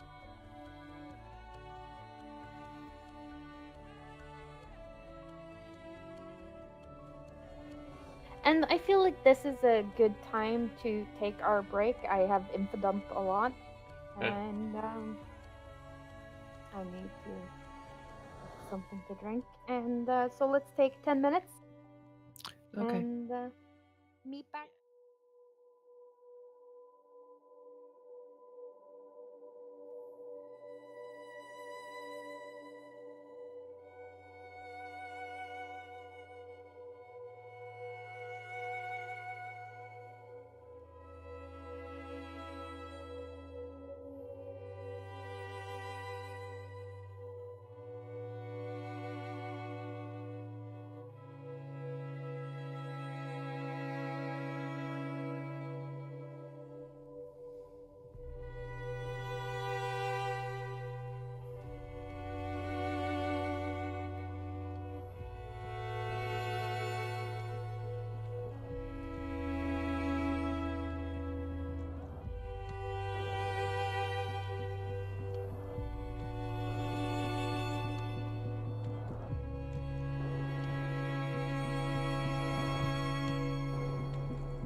So, you're all still in the library.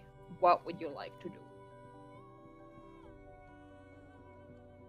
Well, it seems like Keyleth has a plan between her and Saranthia to get Riven back.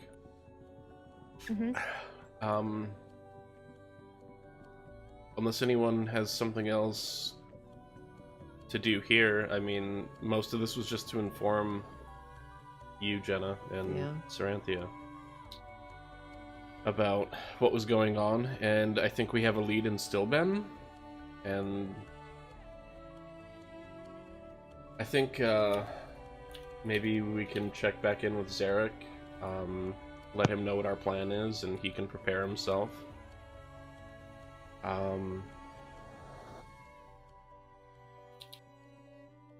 I think that did we get a long rest or not? No, we like Yeah, it it's got still interrupted. moving. So maybe stay with Zarek tonight, head out for Stillben tomorrow.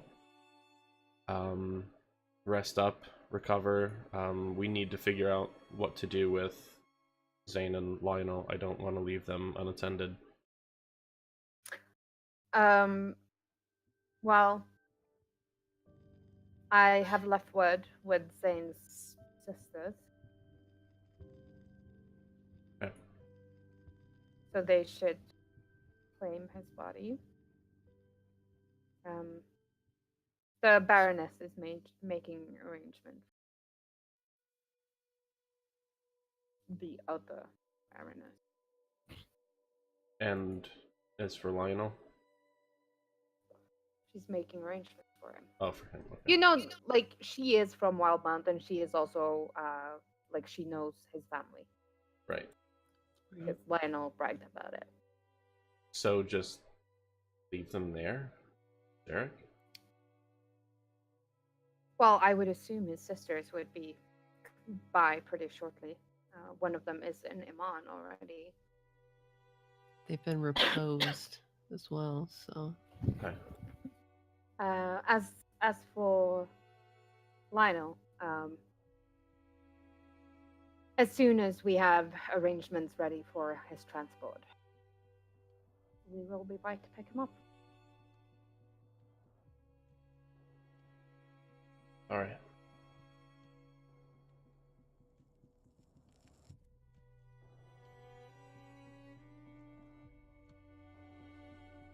Well done.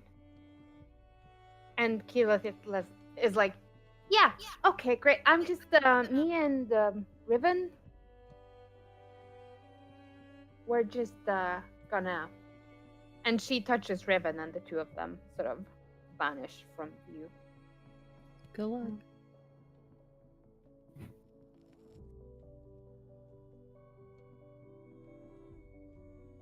I'll follow you down in a little bit. Fair enough. I won't be long. I know. Seems like you have business to attend to.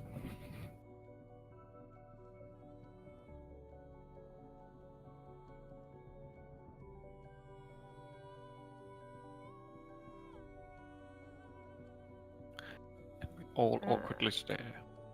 Yep. Well, if there's nothing else, how do I get out? Oh, just touch the door. Oh, simple. Walk over and grab hold of the door, and And you just reappear in the same spot that you were in. Sorry, magic. I got PM, so I need to answer that.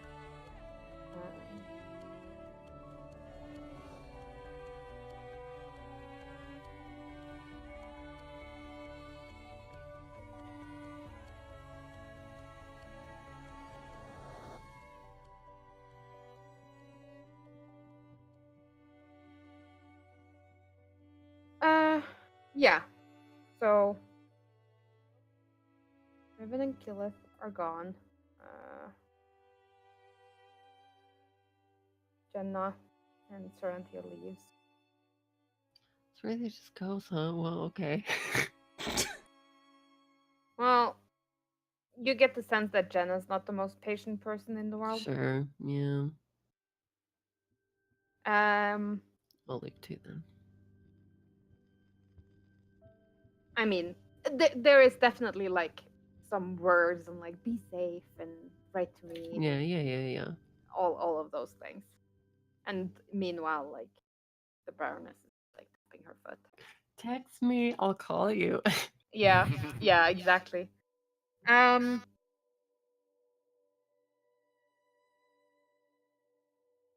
Riven. Yes.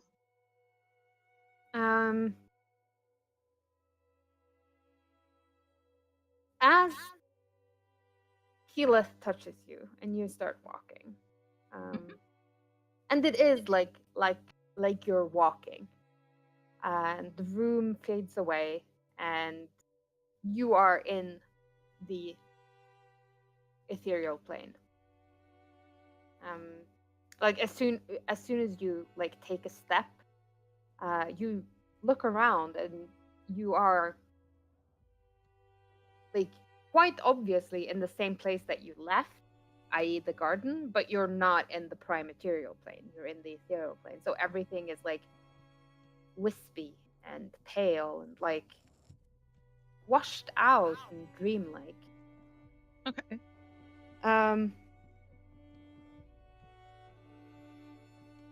So this should work and hopefully not melt your brain. Oh, that's fun. I Yeah. need that. So hold on to all your pieces, okay? Riven hugs herself. And I need you to roll me a wisdom saving throw. Okay.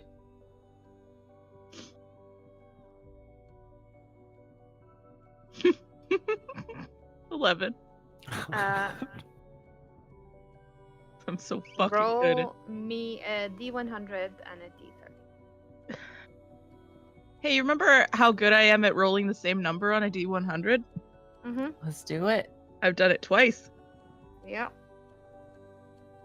Oh, no. 19. Okay. And a D30. Okay.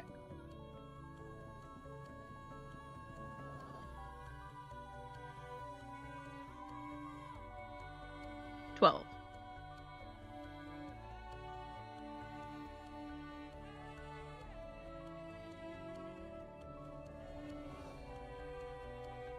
What's your wisdom at? What's your intelligence at right now? So my intelligence is at 5. Okay. Wow. No.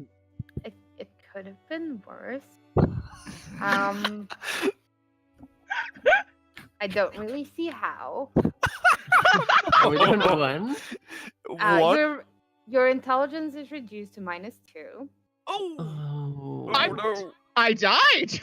You died. It's fine. Like you're with Keyleth. It's fine. Thank God. Fuck. She was kind of expecting that this might be the result. Well, it won't even let me put. Oh, it did let me put in -2. That gives Yeah. you a -6 Amazing. modifier, by the way. Fun fact. Yeah. Yeah. And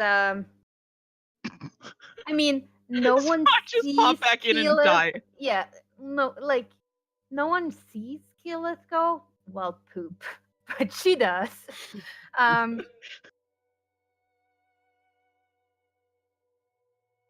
at what she can do today. She better have fucking regenerate, because I think that's the only thing druids could do. Nah. There's other shit.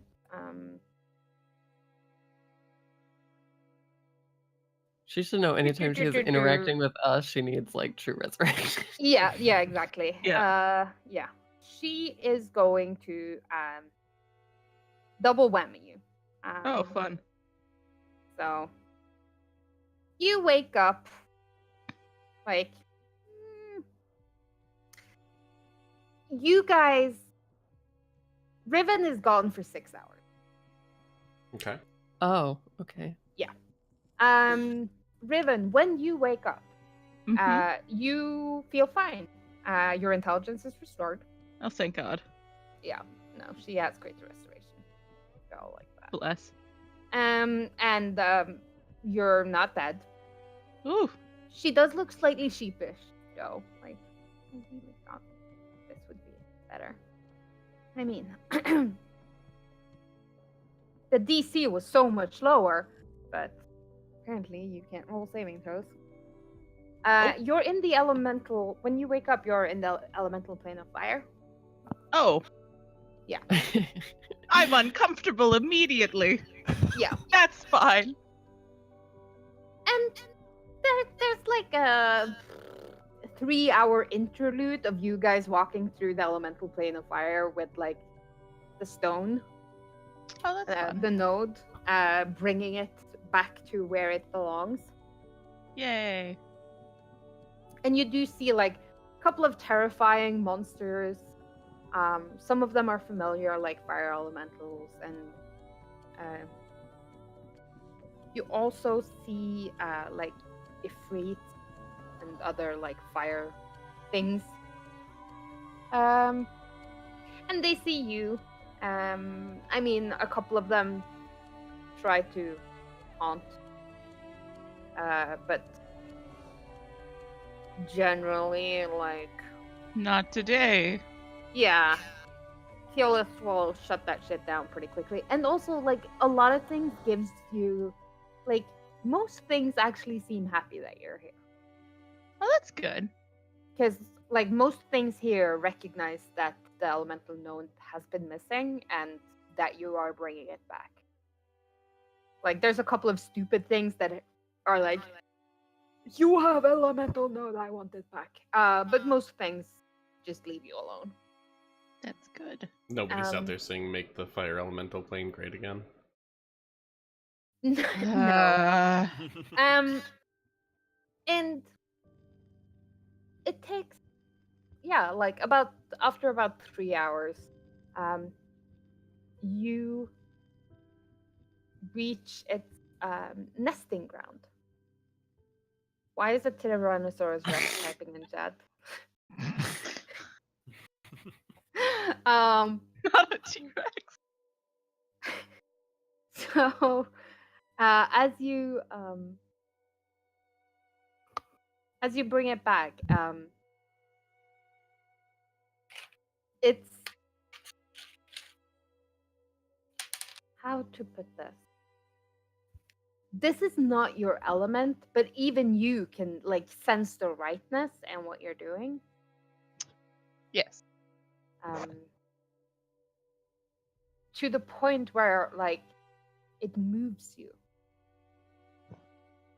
when you return it, and it's like a piece of your soul slots into place when you put it back. And I think back on the prime material plane, why don't everyone roll me a perception? That's what that is, right? This is like It 6 is hours wisdom later, test. or is this like happening instantaneously for us? Yeah, like 6 hours later. The rolls are not with me today. Yeah, Telesh is Okay, like, I same. feel nothing. But Jamorn and Maya, you can sort of feel it. Like, it's a strange sensation, but it's just like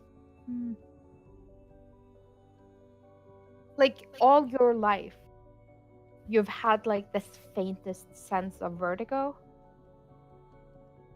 and suddenly it's gone.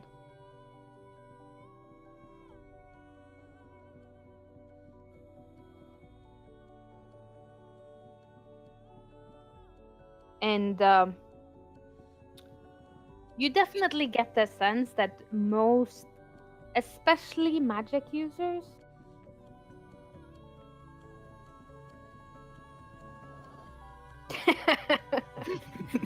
um, especially magic users, but like most people who are like attuned to themselves and the universe would have sensed this.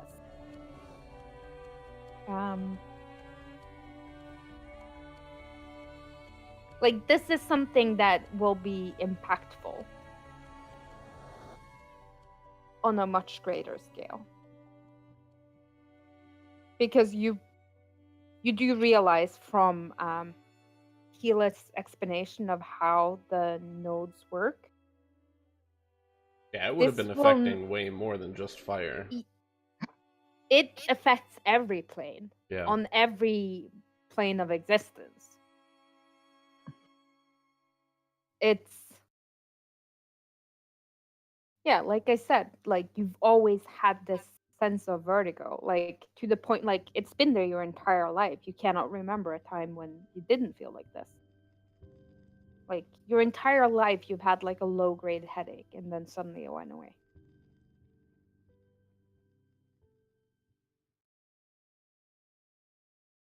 Fair. Good job. And so you like the two of you can kind of feel, and I feel like you would understand what this means, like knowing what you know. Yeah. That suddenly something is right in the world.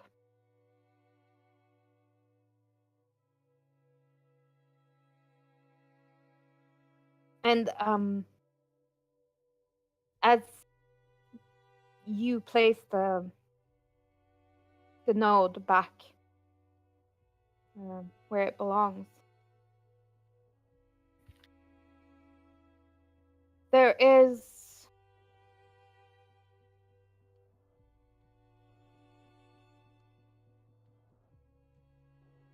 burning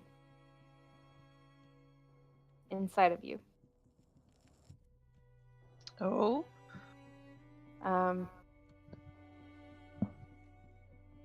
Slightly painful. Oh. Like it's not like you put your hand into the fire or anything, but like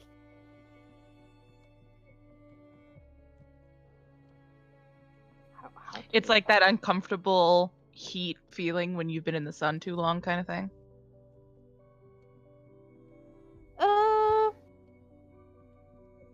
It's more like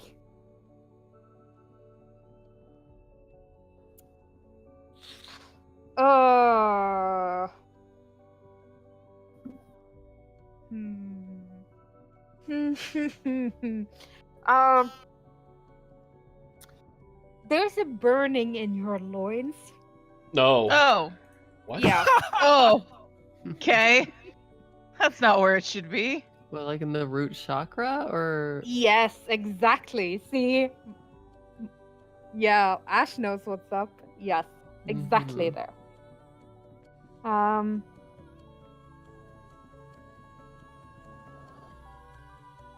need cranberry juice stat. No.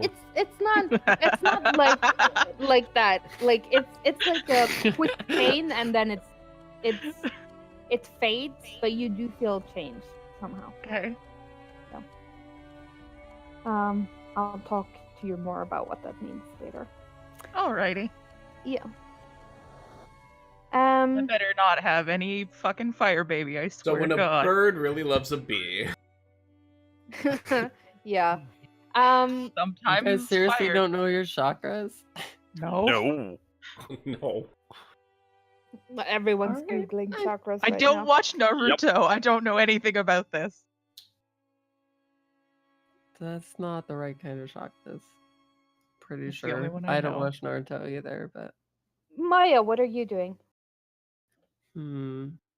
Well, since we were just gonna relax after we talked to Zarek, if we're in that stage of it, which I guess we would be 6 hours, like right before sleep, I probably scrawled like a good night note to Saranthia, and then I'm probably just like reading a play, sipping on some tea, just relaxing because it's been a very harrowing couple of days. It has been. Joe, what are you doing? I mean, I would spend a little bit of time with Zara, check in, see how things are going. Go back to Amon. I think I would want to talk to everyone briefly if they're there. Who would be present? Like, is anyone not present at any point? Or like not never present? I mean, Riven won't return like until it's super late. It was already late, and she will return at like 3 o'clock in the morning. Okay. I don't really want to make a decision like that without her, but I mean, at least I can pitch it to you.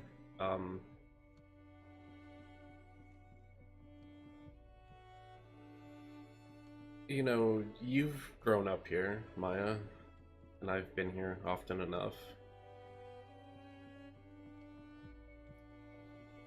I've just been thinking maybe we could use some of the money that, you know, like our collective money to build like a good orphanage here in Zane's memory. I know he would have approved, and the state of orphanages here is not good.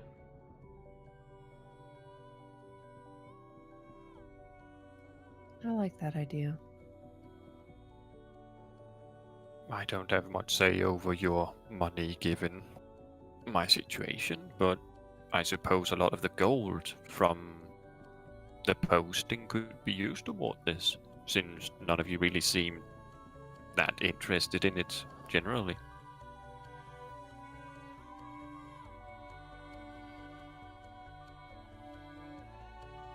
I'll see what Riven thinks, but I think that we had enough to begin with to build something good.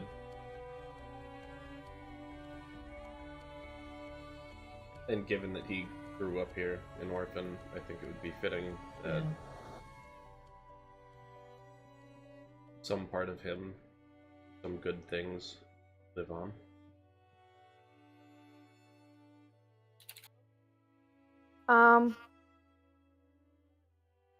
That evening, before Riven returns, you do get a visitor. Before anyone shows up, too, I did want to mention this, just like housekeeping things.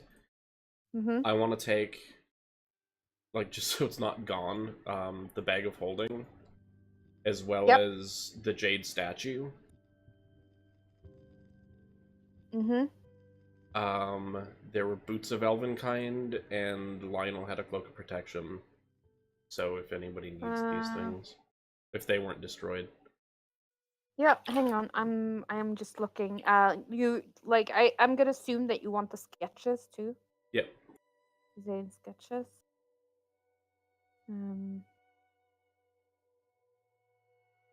Let's see. There's boots of Elvenkind. There's a amulet of proof against detection and location. Oh yeah. A stone of good luck, gloves of thievery, and a +1 shield, and half plate. I already have a stone of good luck. Riven doesn't need that. There, you just put it in its home in the plane of fire.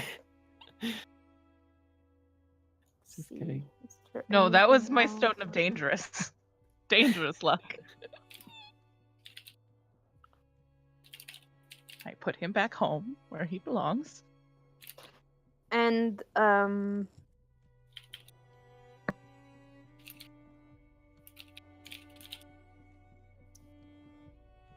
there is also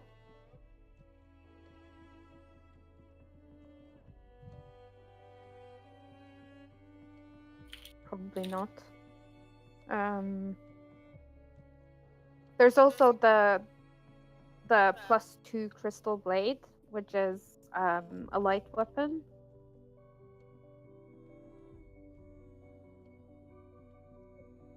It's a long Okay. sword.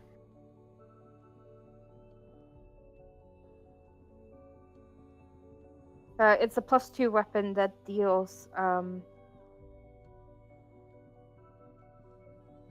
Radiant, right? 1d8 +4 radiant damage. Well, yeah, Was that one finesse? Because it's I finesse. mean, it's a long sword, but Yeah. okay. Well, it deals 1d8 plus the +2 bonus and your dex modifier. That is radiant. Yeah. Not bad. As a question, does the cloak of protection go against like my unarmored defense? No, that just- it's a cloak. It's not armor. Sweet. I want that. Please. Yeah. We already took all the potions and stuff. Yeah. So, yeah. Slippers of Servitude. Yes. Does require attunement? I feel like they didn't. Not sure. Like they're one of the Xanathar's items. I don't think so. I think they're like a minor. Like a common No, magical. they're whatever. Yeah. attunements. Oh, okay. Slippers of Servitude, Stone of Good Luck, and the Amulet of Proof.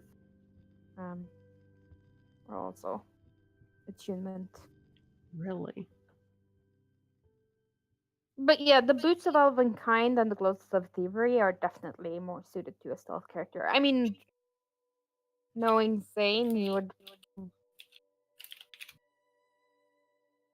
like he got those from Kira. Yeah. So yeah, the items are hers really. Okay. But yeah.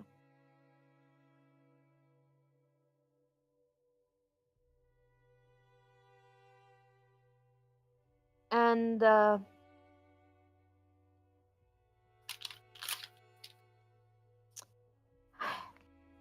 let's roll for this.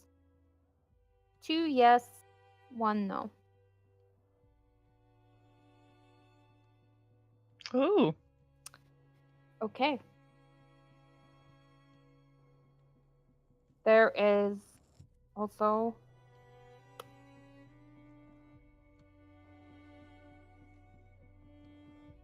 the dim blade.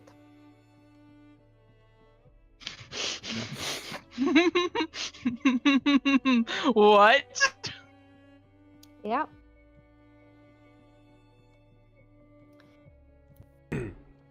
Alrighty. Most of you have seen this blade before.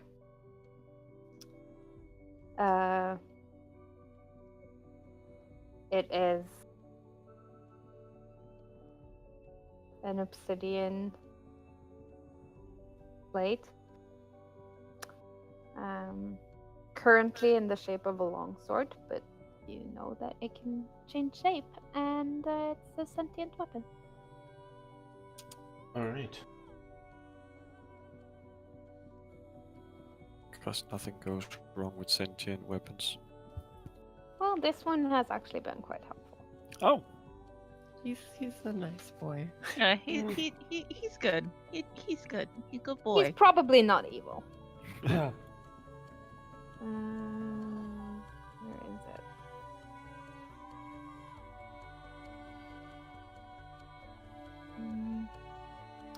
And there are a couple of other items that I will. Yeah, we don't have to do it now. I just wanted to Give establish you- it so it wasn't like Yeah. later on in the game like, oh no, I totally would have Yeah. taken that. I just wanted to be like, yeah. We didn't take it. Yeah. and, Adventuring relevant things that they will not need any longer, we will take. Yeah, and like the Tome of Binding, Yeah. you probably want that. The Scroll of Io, you can already all see. And there is his library stone. I'll take that. Yeah, true. Um, cool.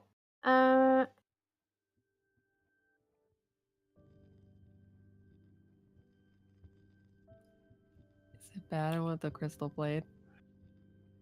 Not at all. No. You know for a fact what I want. You're not getting it. Please, please, not this character, obviously, but there is a person who wants it and Yeah, has had well- a connection with it. Yeah, Please. and a pretty up close and Um, personal connection with it, like the back of your neck. We Let had me a conversation just- after. I'm just gonna move the crystal blade over to you, Maya.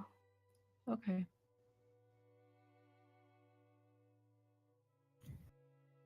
Mm.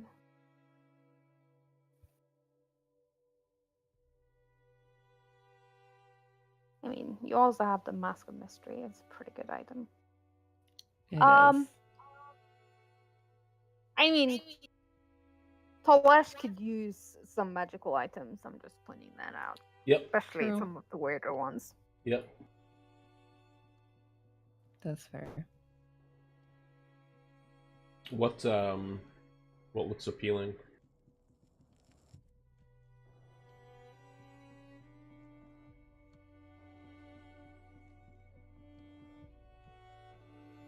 Actually, we can handle that. Out of session. Yeah. Yeah. Fair. And if the crystal blade looks appealing to you, like you're probably gonna swing it more than I ever would. So Yeah, but he's really not like a finesse fighter. true. Like his weapons generally deal more damage than the D8. Then 1d8, yeah. Yeah. Okay. But the dim blade can be transformed into any weapon. Sentient. So that's definitely something to consider.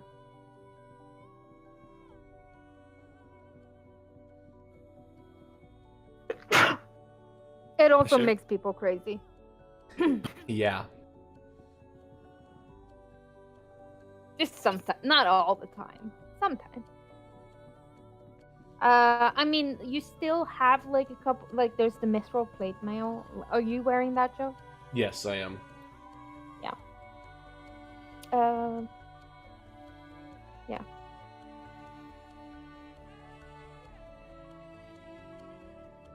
All right. You said that there were visitors. Yes. One in particular, and you see this woman, Hmm. that you have never seen before. None of you have.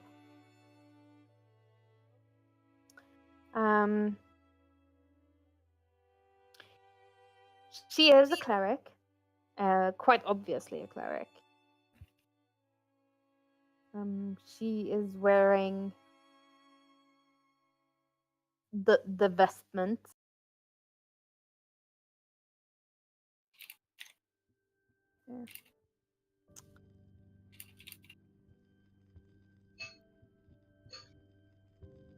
There. She introduces herself as Kara.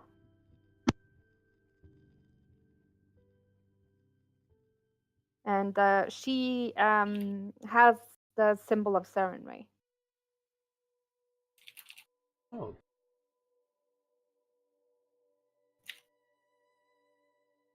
Is she elf? Yes. Okay.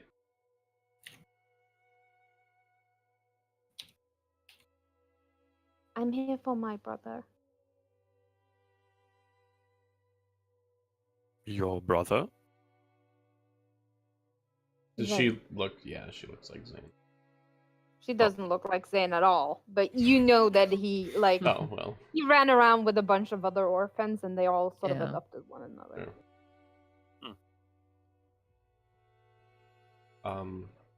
Yeah, I'll lead her to where he is.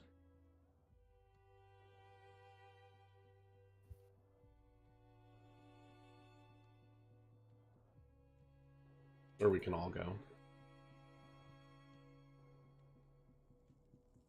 You must be Jamon. He wrote about you Yeah, it's in me. his letters.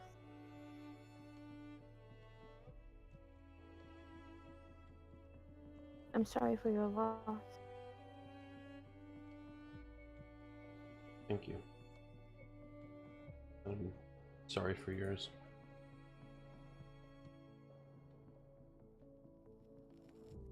Well, I wish I could say it was unexpected, but you knew him, so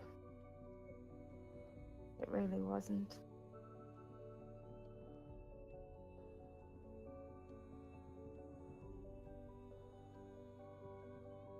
Doesn't really make it And- easier, though. It never is.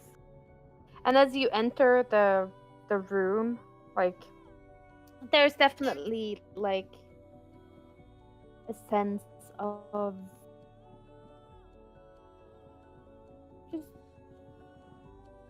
regret, I think. Yeah.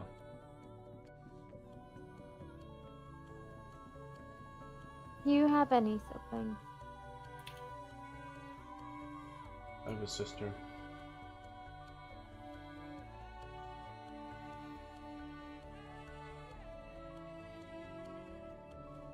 You should tell her.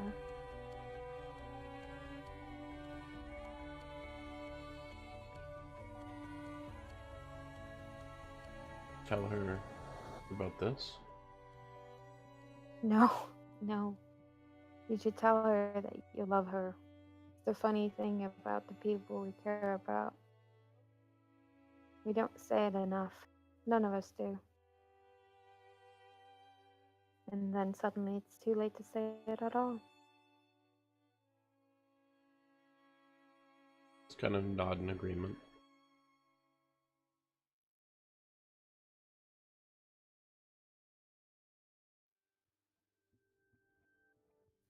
Thank you for bringing him back to me.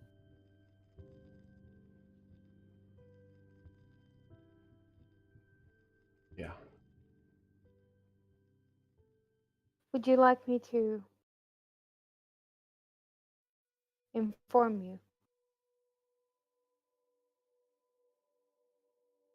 of his resting place? Please.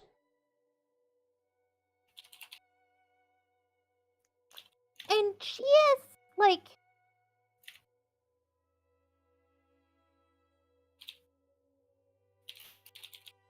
how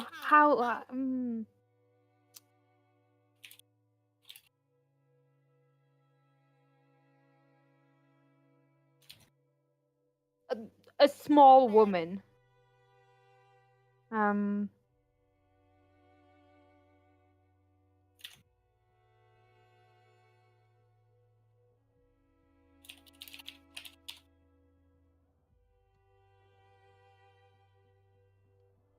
So there's definitely like a little bit of a struggle. And she seems to like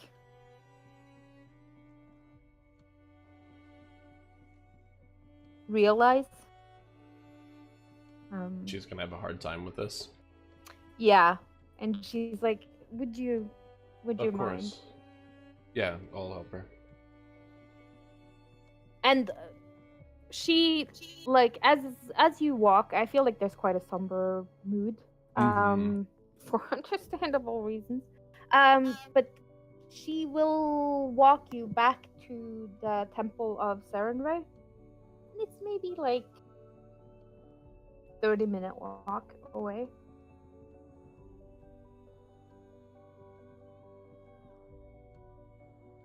Okay. Thank you.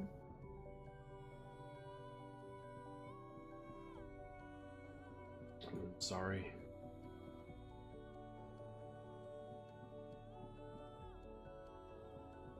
Don't be. We knew it. We knew it was always going to end this way, one way or another. Zane wasn't really cut out for a tyrant, you know?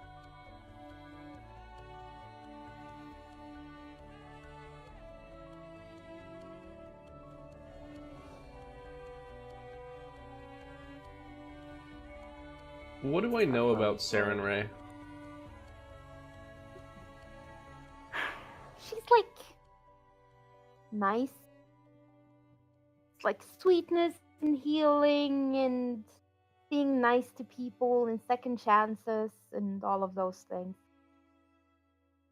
You do know that like Zane's other sisters are quite involved with criminality. Yeah. This is the one that you've never seen before, but like from what he's mentioned, you know that she is like an acolyte that has just started earning like her cleric stripes. With Saren, right? You, I don't know if it was mentioned, but when you met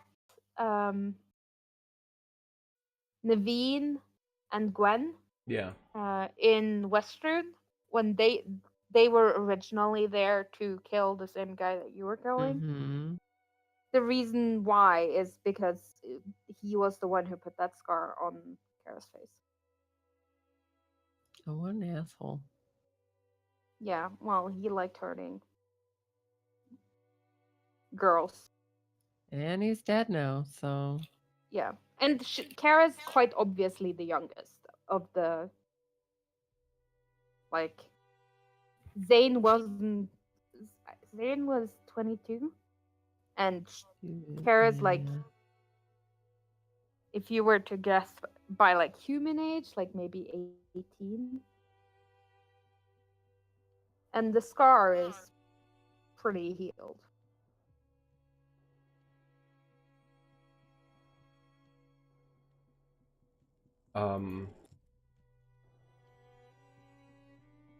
If we don't have any more business there between the two of us, I'll go in for a little bit. To the temple. It's small. And it's quite new. Like,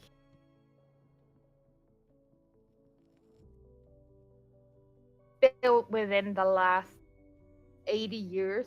Like, there are temples in Iman that's like 1,000 years and like steeped in history with like cracked marble everywhere. This is obviously quite new. It's circular. Like, the building itself is kind of almost like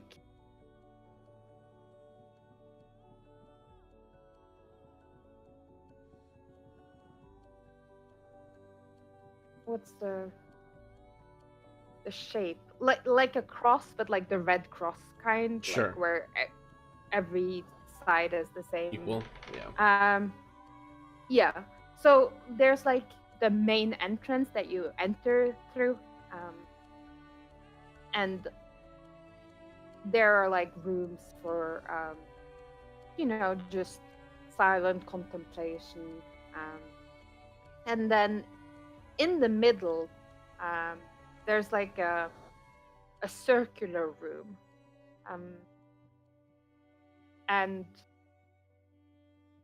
at the center of that there is a statue of a female figure with wings. And it's hard, like you can't really make out like race or age, because she's sheathed in like radiance. Mm-hmm. And you don't really know how it's done, like if it's being held in place by magic, but the statue is sort of hovering in the air above like a small pool of water. Like you can reach up and touch the statue without stepping into the water. Okay. But every now and then there's like a drop or two of water that flows from the statue into the pool. There are like other acolytes and clerics milling about. It's late at night, so it's not very busy. Like there's not a lot of worshippers here, but they do like deal in healing and a lot of like therapeutical work. So like the other wings, like the two side wings, are like quite obviously like treatment wings. One is like for physical ailments, and the other is more for the soul. It's a mental hospital. Yeah. And then like the back wing seems to be like residential quarters for clerics and acolytes, teaching rooms, administrative.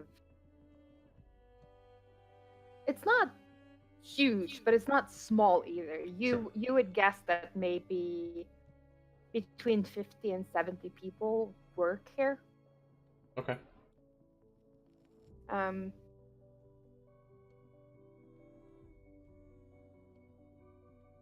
So yeah, that's like the general layout of it. You also don't know like where the water is coming from. It just seems to be dripping from the statue. All right. That's hovering mid-air. I'm just gonna stay in that room, basically. I'm not gonna like sneak around and snoop or anything, but yeah, the room with the statue and the pool. And just spend some time there and like reflect on things into the pool. There are people like acolytes and such. Not really a lot of clerics because they've gone to bed at reasonable hour. Yeah.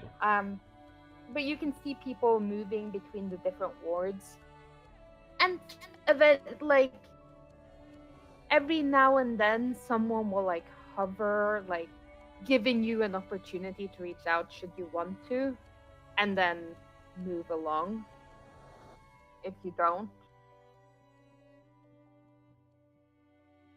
Yeah, I won't really engage anybody. Yeah, but it's very much like a very non-intrusive sense of like, we're here if you need us. Right. Okay, you seem fine. Moving on.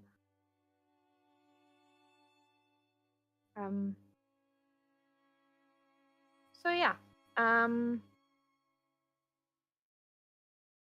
Eventually, well after nightfall, when everyone is dreaming the sweet dream of not being serial murderers,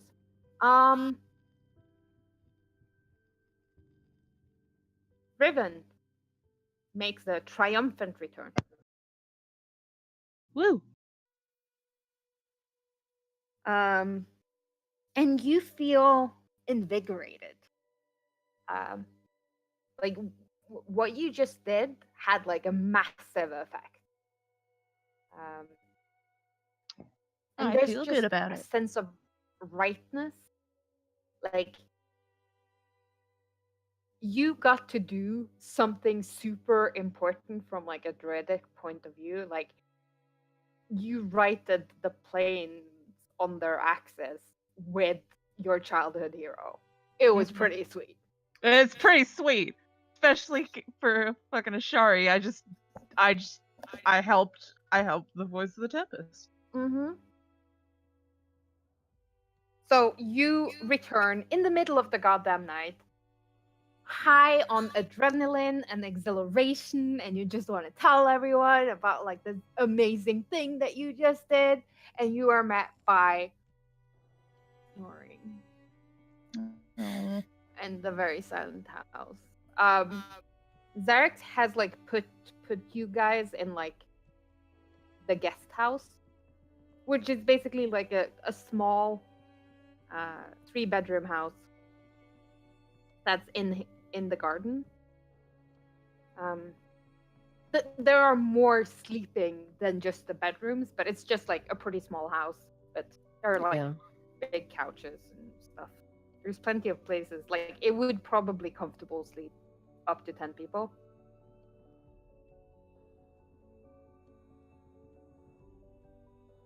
Well, I mean, I'm not gonna wake anybody up because that's rude. And Ribbon's not rude. So she would have Mhm. she'd go and find like a comfy chair. And then she'd, I don't know, meditate for a bit. Relax. Look You wouldn't within do what- herself and silently scream about how fucking amazing that was. You wouldn't do what I would do, which is walking over to someone and be like, "Are you awake? Are No. you awake? Are you awake? Oh, you're awake! Excellent. Well, let me tell you." Wonderful. I'm so glad. That's No. just- Talash, what would you like to do? Doing all that weight? Probably ask Zarek if he has a pen and paper to start off with. Yeah, absolutely. He has Absolutely. tomes of stuff. Would be surprised if he didn't have, obviously. And Mhm. since it's going to be a long while, first of all, I would be penning a letter. Just a quick little letter. Yeah. And whereafter I would, if it fits into the whole thing, actually take the 500 gold that I would have accepted and go to the temple of court to donate it. Yeah.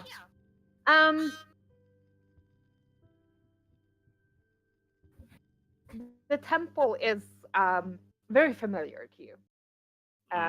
Not necessarily because you've been here before, because maybe you haven't, but all temples to Cord have like this utilitarian. It's very much function over form. They're not extravagantly decorated.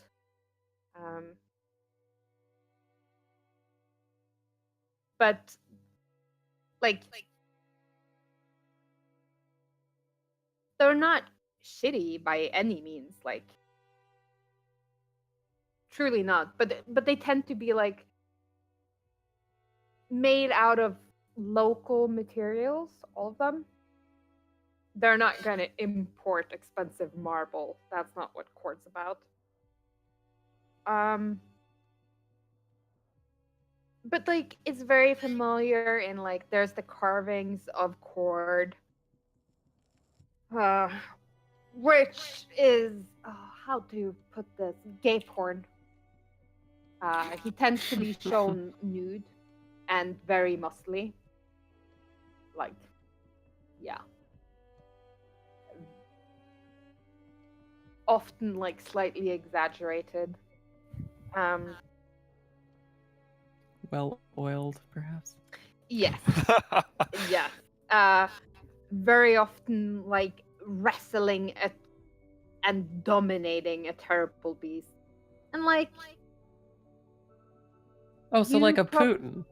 yeah, exactly like a Putin. And it's like I feel like it's something of an in-joke too. Like no one really knows who started these terrible depictions, but at this point, like everyone who like if you're a paladin of Cord or a cleric of Cord or just even a faithful follower of Cord. It's kind of like an in-joke how horrible these depictions often are. And not in the craftsman way. Like, they are very well crafted, but just like, you don't have to be around other people for very long to appreciate that they're like kind of over the top and more than a little suggestive. Like what I just posted. Yeah.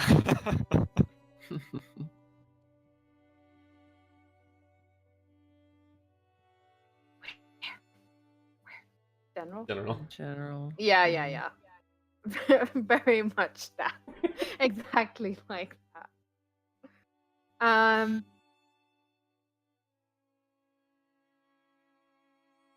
And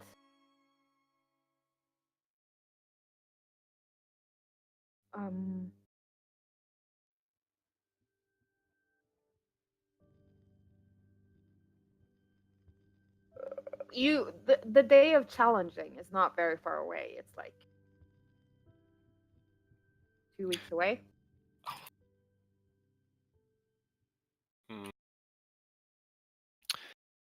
Oh, that would be sad to miss, but Well, like any place that has a temple of Cord will do some form of celebration.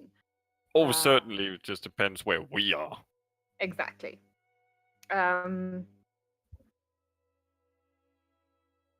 it's something to keep in mind if you're thinking about signing up for being the chosen. Because you do know that you can compete. Like, there's going to be like the week before there will be basically like a bracketed tournament in the temple for who will be like the champion of Cord and fight against the champion of Bahamut on the day of challenging.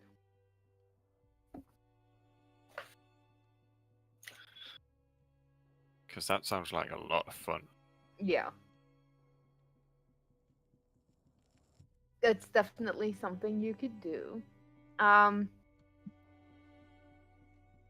What would you like to do at the Temple of Cord? I would go to find at first.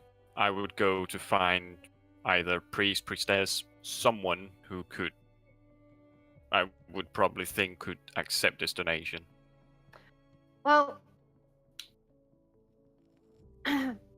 it's the temple itself is like fully circular. Oh. And it's kind of like a coliseum or an arena. Yeah, I like that. With like a fighting pit in the middle. That's open air. And then around, like in the where there would be seating, and you know that on the day of challenging, the God Sprawl is held here in the temple, and there will be like this. It's pretty big. Like, this will fit 10,000 people. It's basically like a stadium. Like, normally the pit will be closed off, like sectioned off into smaller like training grounds. Like, some people are practicing here, some people are practicing there. But on the day of the God Scroll, it will basically be like a giant fucking arena, and then people cheering their little hearts out around. So you enter sort of like through the foundations of it. Like, imagine like the Colosseum. That's basically what a Temple of Cord looks like. Kind of the first image that popped to mind as well. Exactly. So there's like residential quarters, meeting rooms, blah blah blah. All of those things are like below where there would be seating, leading in towards the arena. And then as you pass through that, you sort of enter into the arena proper. And on the sides of that, there's like tons of carvings where like he's being muscly and, you know, staring with like, yeah, I just vanquished this beast. This beast? What you gonna do about it, bitch? Or just like strangling a hydra, or you know, all the things Cord does. Cord's gonna cord, you know. Yep. And it is pretty late. Like you don't see a lot of clerics, but you know that a cleric of Cord doesn't exactly like wear vestments. Nope. And so you see plenty of people, because like as I say, the day of challenging is not far off. So you see a lot of people practicing. Mm. So there are like some people are like practicing bow and arrow. There's people fighting with like short swords, long swords, great swords, tridents even, in the pit. And it's been sectioned, like it's been roped off. So there's maybe like 16 different cordoned off areas, and about 8 of them are occupied with people like sparring against one another or just working on improving their prowess in some way, shape, or form.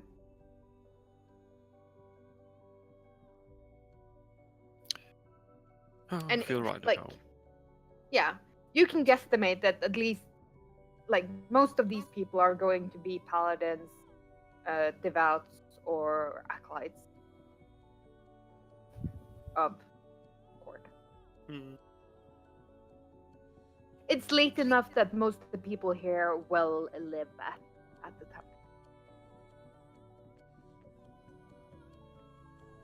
Fair enough. Just looking around, does anyone actually seem like they, you know, Give me a perception check.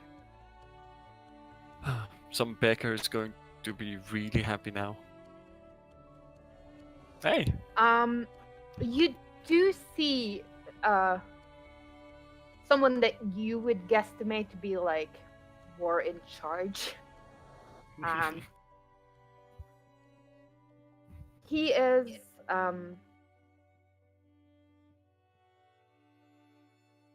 what's the word? A man in his prime. Maybe I need to check how long they actually live. Like in human ages, maybe like 35. He is definitely not human though. He is a Triton. Okay. And he is sparring with 2 younger, probably acolytes, people. He is using a trident, and yeah, he's beating the living daylights out of them.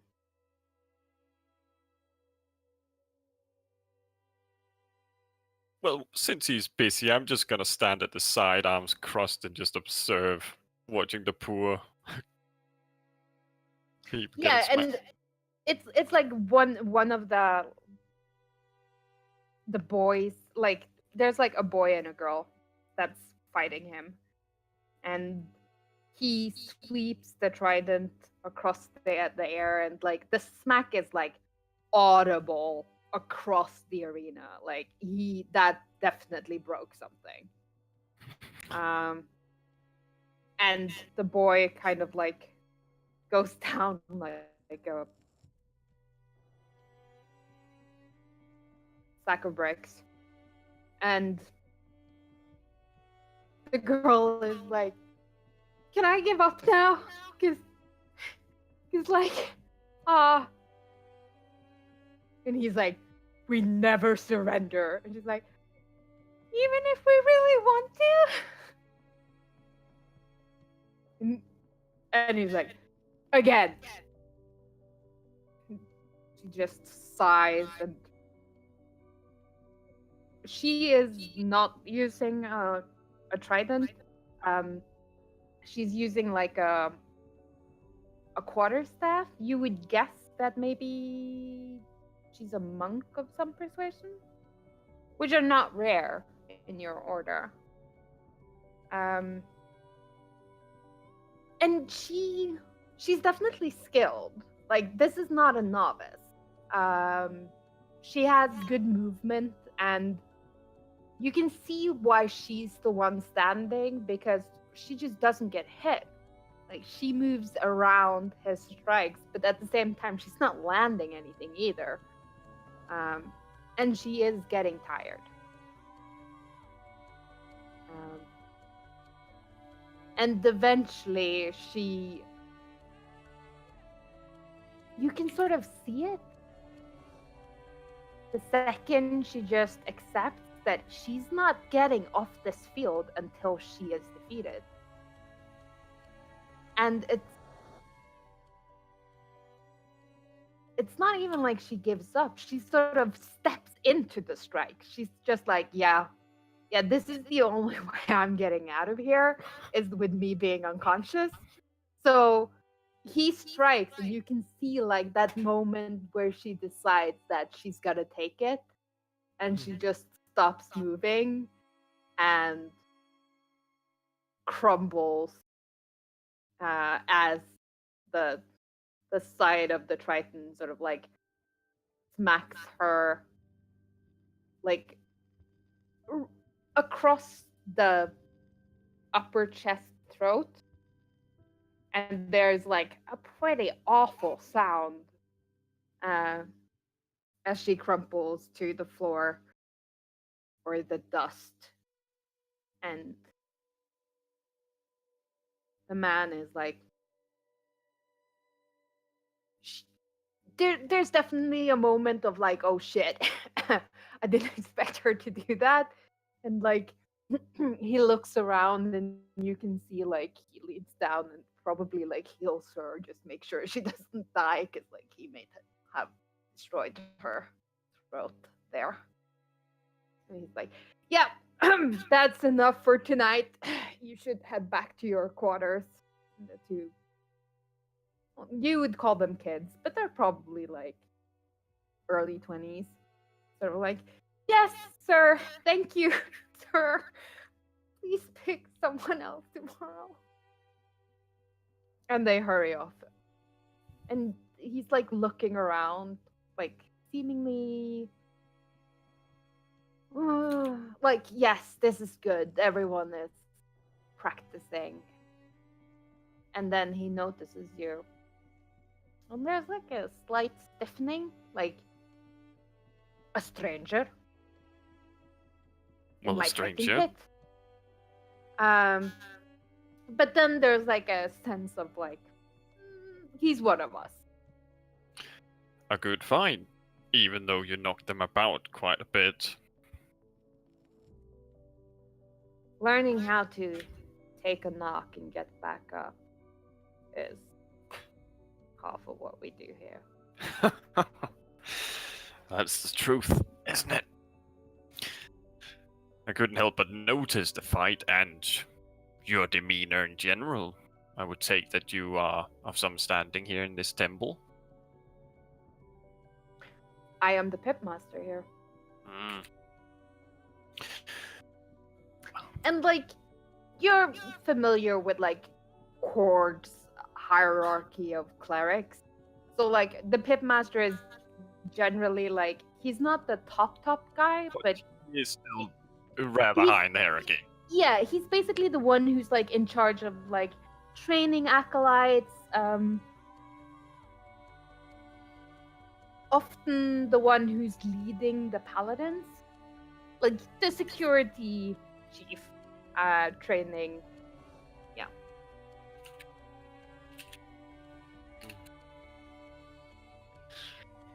Well, in that sense, I know that I have come to some money that I have absolutely no need of. Maybe the equipment as such in the temple could use a little. If you would know who could take care of these sums. Well, you know, the newbies, they're always gonna break stuff. They are indeed. So, a little bit extra never hurts in that regard. Very true.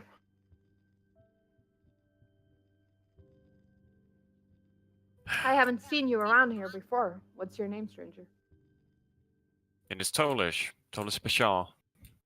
And yours? I hold out my hand just to get another good warrior's handshake. Yeah, and he like clasps you like right under the elbow, and he's like, Lenosh. Lenosh? Yes. Okay. Well, definitely a pleasure to meet you as well. Like that. Lenosh, wonderful. Okay. Well, if you're contributing, then you are free to use our pet. You look like you're able to take care of yourself, but you're gonna need to be able to do a hell of a lot more than that if you plan on fighting in the pit.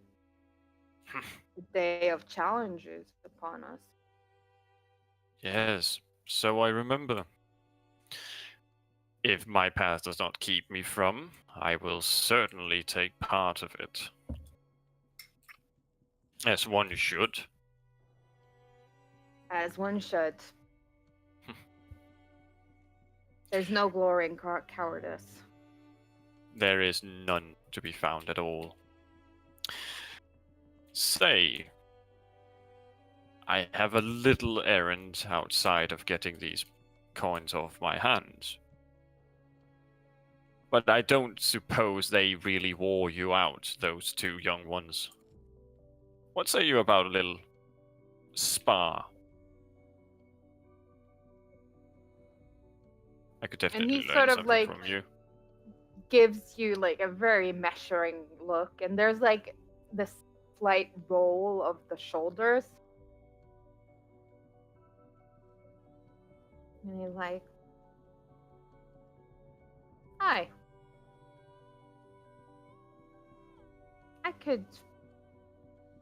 I've had my warm up. Let's have an actual fight. The main course. Exactly. Yeah. I will be here in just a minute or two, then I will just have to finish up a little something. And then I'm ready to have a good bout. Take your time. I'll be waiting. Wonderful. Stepping away, I would find, like, even though you don't really do that too much with court, but find a place where you would maybe say for prayer or just a general quiet area. There's not a Exactly! lot of... I The know! glory of the Storm Lord lives through the glory on the battlefield. Yeah, I Like, know. So a through- quiet part of the training area.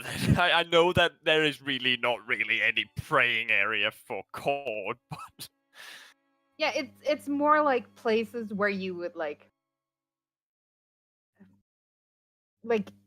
a gym. Like, that's the quietest. Like, it's late enough that there wouldn't be people there. Like, at this point, the only people who are still training are the people who are planning to attend the day of challenging, and those people are in the pit. So there are like training rooms around that's like basically full of like sandbags and shit that are quiet and empty and deserted.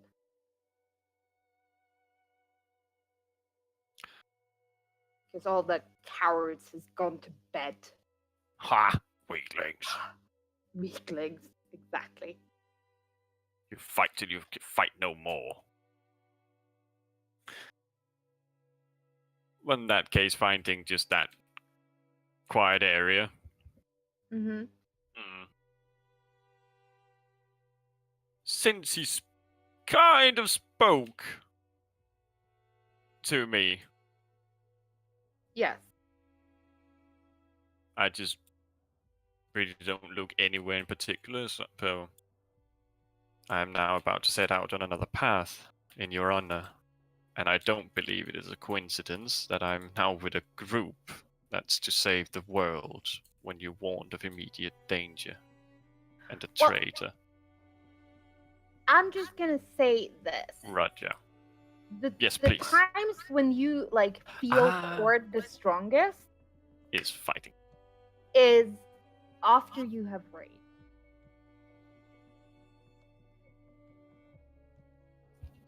Then I will go smash that guy instead. Yeah. Yeah, I mean, it's Cord. That's when I know. like he's like once when you've had like a good battle, you can sort of like sense that he's pleased. Like, yeah, I noticed that. That was good. Wonderful. I like that. Do it some more. Bash his skull in. Then we reverse.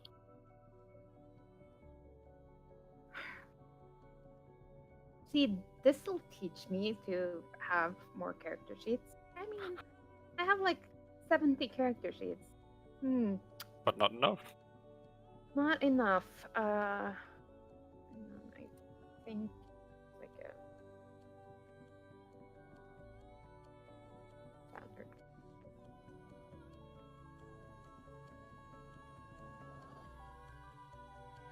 Two. Well, we'll wing it. I'll be fine. And I mean, for the sake of not letting everyone just sit and do flop all, I mean, we could just say, if he's averagely stronger, just be like that. Why don't you roll me? Let's say 3 attacks. Free Like, attack. It's a friendly sparring match more than it's like all out slaughter. People are generally careful because like no one wants to get really hurt right before the. Like, no one wants to sit down. Yeah. Yeah, fair enough. 3 attacks.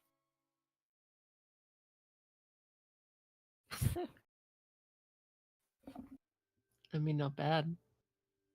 2 of them weren't bad. One of them was horrid. 16 isn't horrid. Well, it's below average. Yeah, that's true.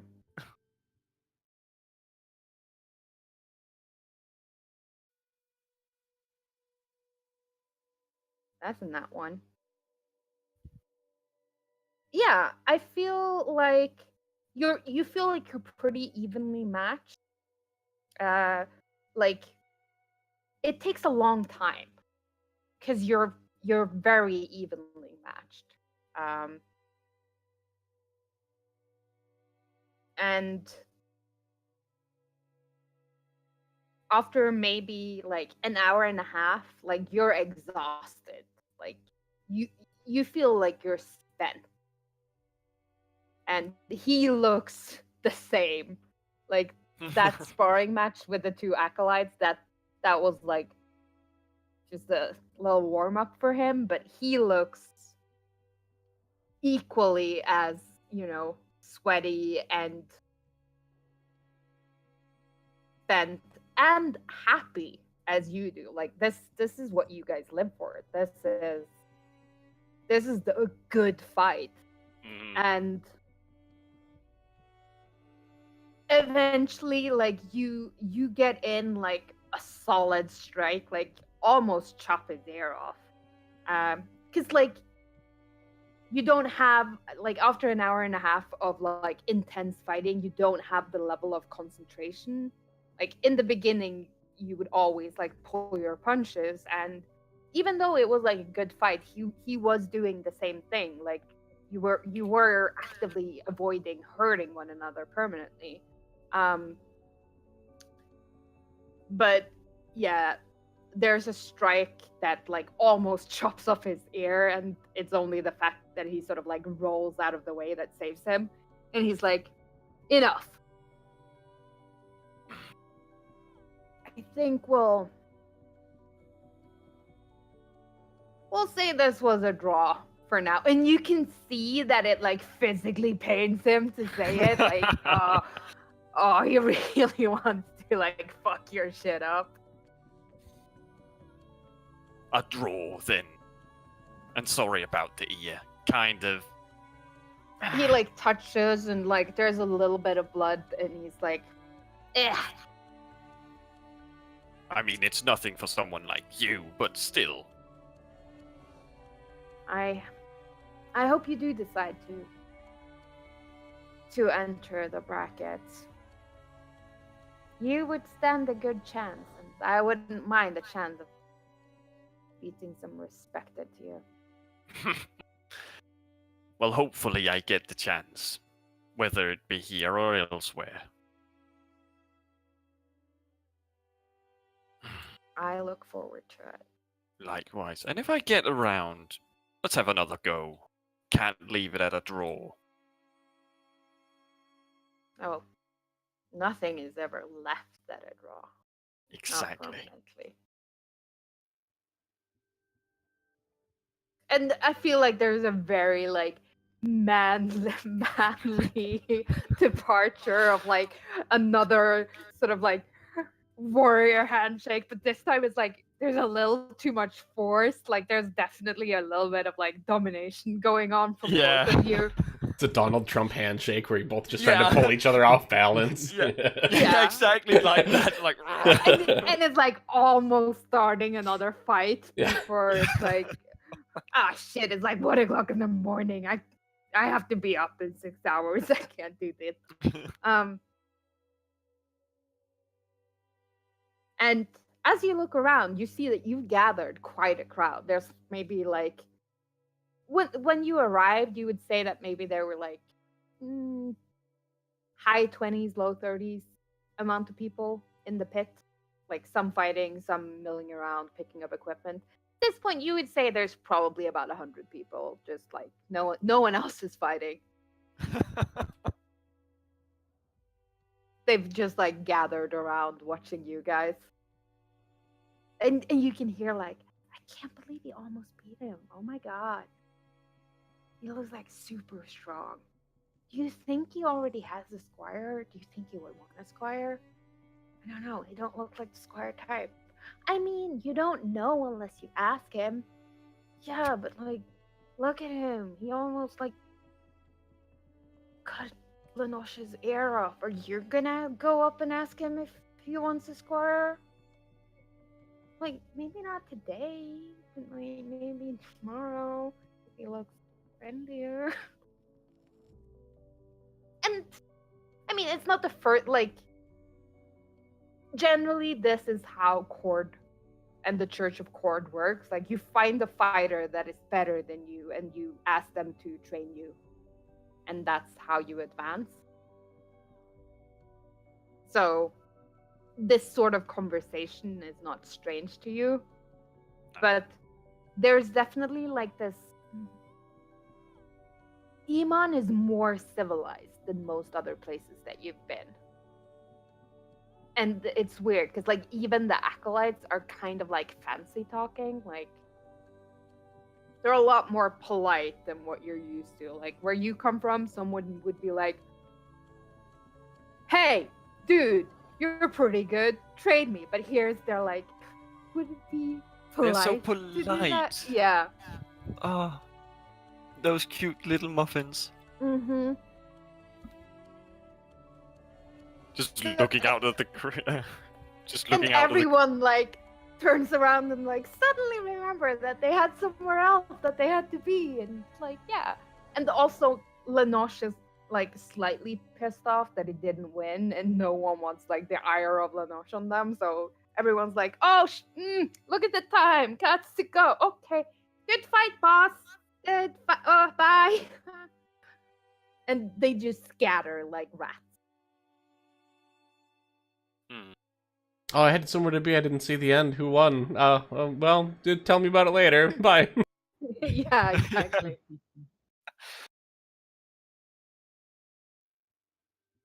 And after that bout, then would be the talk. Yeah.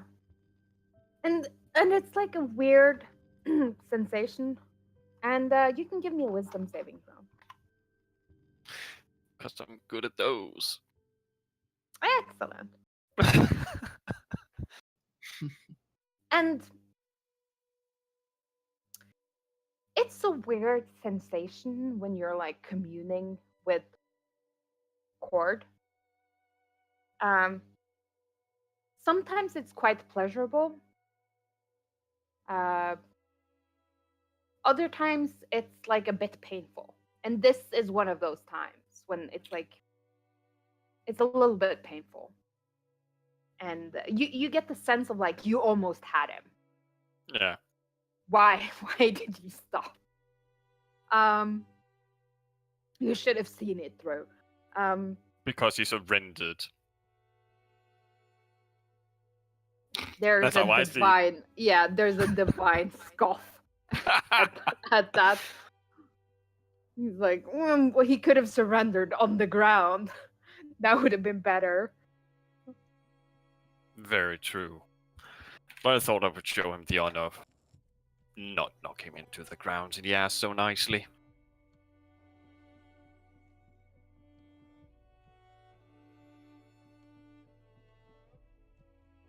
And you get the sense of like,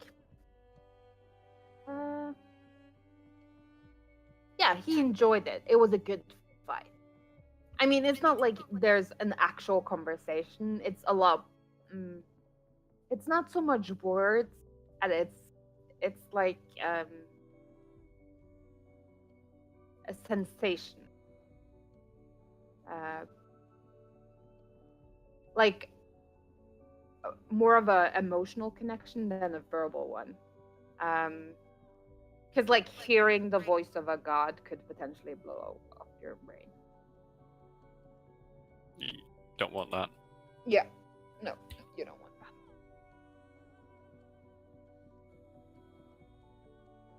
So you tell him about the party?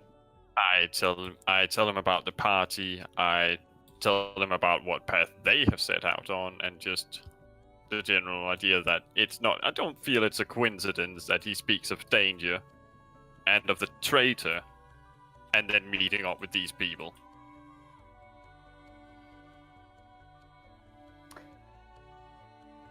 You get a sense of like rightness.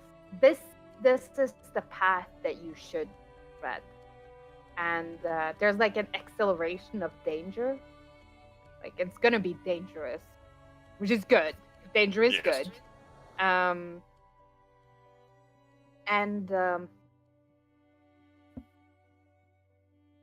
You also get a very strange sensation that you've never really sensed this from Horde. And it's like a moment of hesitation.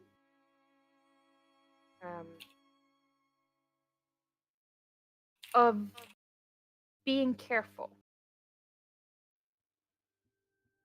And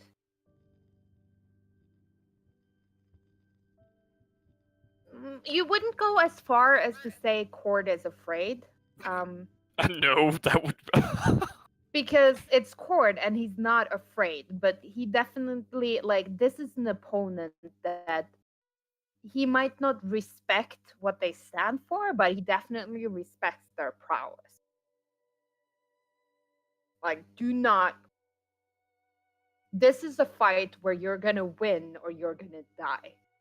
So you need to pick the time and place with caution.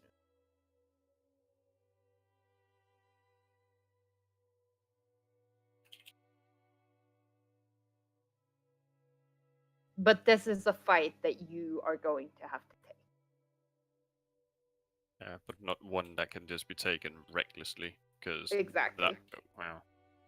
Which is like, Cord is often the one who will fight recklessly, but he's not an idiot. Like, he will if he feels like it's needed, he will definitely stack the deck in his advantage.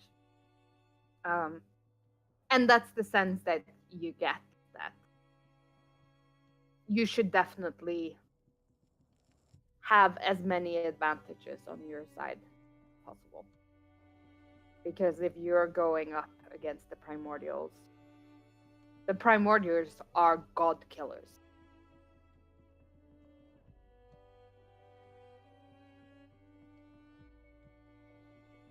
And they could definitely kill you. Oh, yes.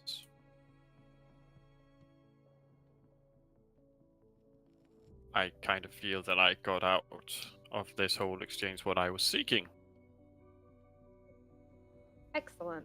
So, happy, exhausted, I head back. Yeah, and as you head back, you find Riven, seemingly restored, meditating in a chair. And Riven, you look up and you see, like, you didn't know dragonborns could sweat. Turns out they can. Who knew? Oh, Hello, Riven. gosh. Hi. Oh, What was- sounds like you're well and good again. Yes, I am. Much better now. That's good to hear. Hmm. We're worried What- for you about. What? Sorry. What were you doing? You look tired. I am tired. I had a little sparring match with the pitmaster at the Temple of Cord. It was a grand fight. Lovely fight. Oh, that's a shame. I love fights. Oh, no. Do you know of Cord? I would assume I do. Yeah, You want me to roll for it? Yeah.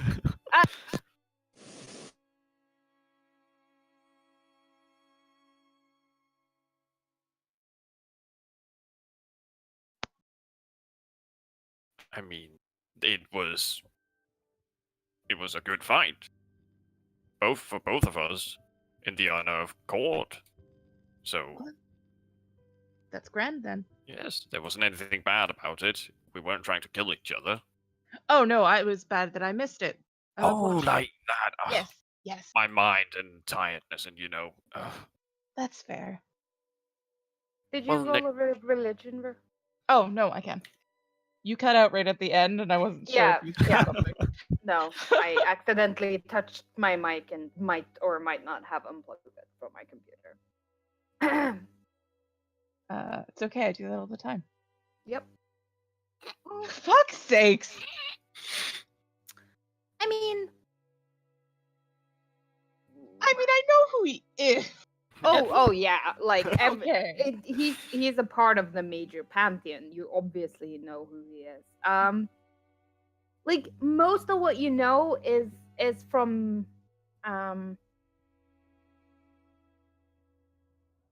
where did I put you? God's Cord.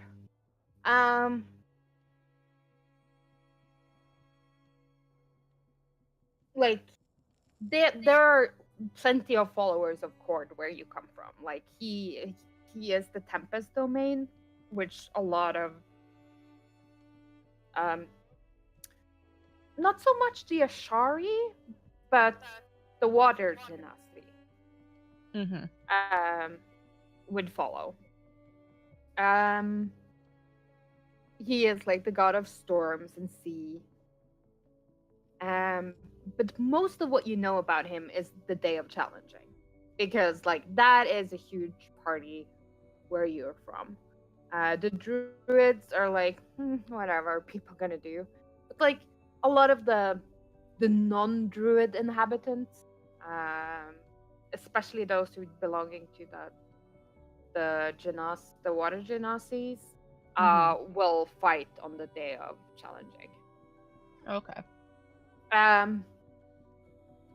And like Iman is like a massive city, so like in Iman there will be like a huge bracket, and eventually they will pick out like 10 people, and those 10 people will like do a bracketed fight over the course of the day of challenging, and then there will be like one winner at the end of it, and he will be like the champion of the Stormlord and/or the Platinum Dragon, and then those two champions will meet at midnight, like right before midnight on the day of challenging, and afterwards there will be like fireworks and a massive party. Okay. So No. that's most of like what you know about the Stormlord. Alrighty. You don't really know like the intricacies of like he's a big fighty dude and he likes storms. And any depictions I've seen of him, he's been naked for most of them. It's really Mhm. weird. It's weird Yes, sometimes. like he's like a peen-out kind of dude, very much. This is one of those dick out looks Mm-hmm. constantly at all times. Yeah, he's very much a dick out kind of god. Mm-hmm. You know what? That's fair.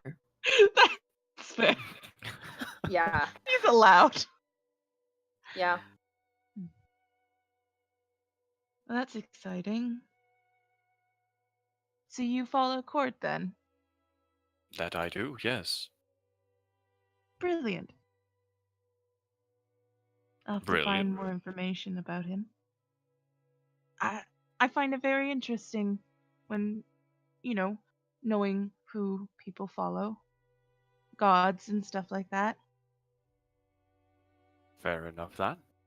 If you're interested or want to ask, you're always free to do so. We'll be traveling for a while now, I feel. Oh, I'll pick your brain at some point.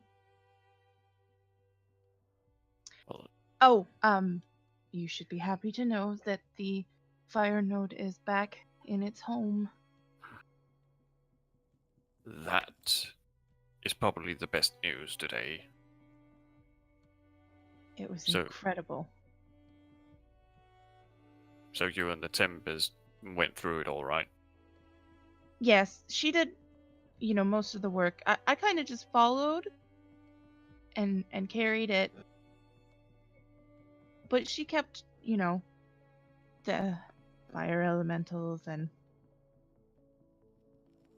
everything away from me for the most part, which was nice because, water, not a big fan of fire. Yeah, I can follow that.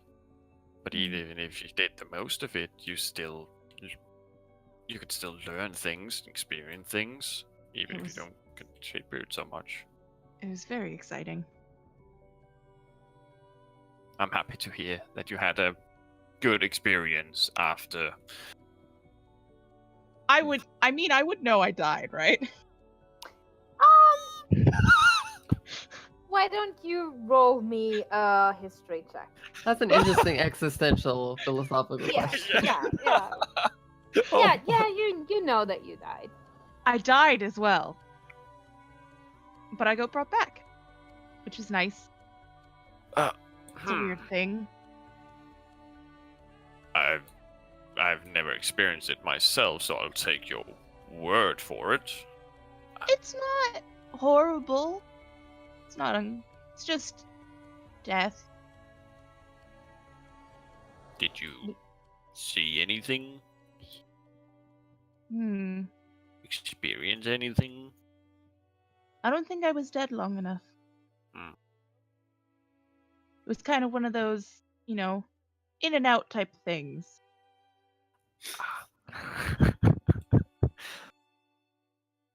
She was very quick about fixing everything. It was really nice to get my mind back, which was not fun to lose. If So that anything, was nice. that is the last thing you would want to lose. So Exactly. That's what I was thinking. Well, not really. I wasn't thinking of much. Dogs. Mostly dogs. And I think Jamorn said something about ghosts at one point, and that got me thinking about ghost dogs. And then I don't know what else he was saying. I should ask him what he was talking about. Oh, yes. In the morning, that would probably be a good idea. Yes. Take it that both Maya and Jamon are snoozing. Sleeping. Yes. Yes. They're very cute. I went and checked, but I didn't want to disturb them. Because I know humans like sleeping a lot. I can tell you, Dragonborns do that as well. Oh, do you want to sleep? I'm sorry, did I keep you up? I No. can just go back to sitting. Well, no, talking is also pleasant, but at some point I do need at least a little sleep. I don't think I can live with as little as you. Well, I mean, I might nap for a little bit. We can talk more in the morning. I can make everyone tea. There were some tea plants that were outside, and I plucked some before I came in, and I can make water, so that helps. Riven, why don't you put your character sheet to GM and roll me a nature check. Oh, fuck! I'm about to kill everyone! You're either about to kill us or you're about to drug us. Either or. Okay. Yeah. Okay. Yeah. Okay. I know which one I'm rooting for. Drug, obviously. I'm gonna drug everybody. Yeah, and I think that is where we will end this session. Woo. Pretty much on time, and then we'll start with a new dawn, a new day, and And we're feeling good. you actually can move forward. What? Woo! This session was almost in real time. I think 8 hours passed for the duration of this session. We do have sessions that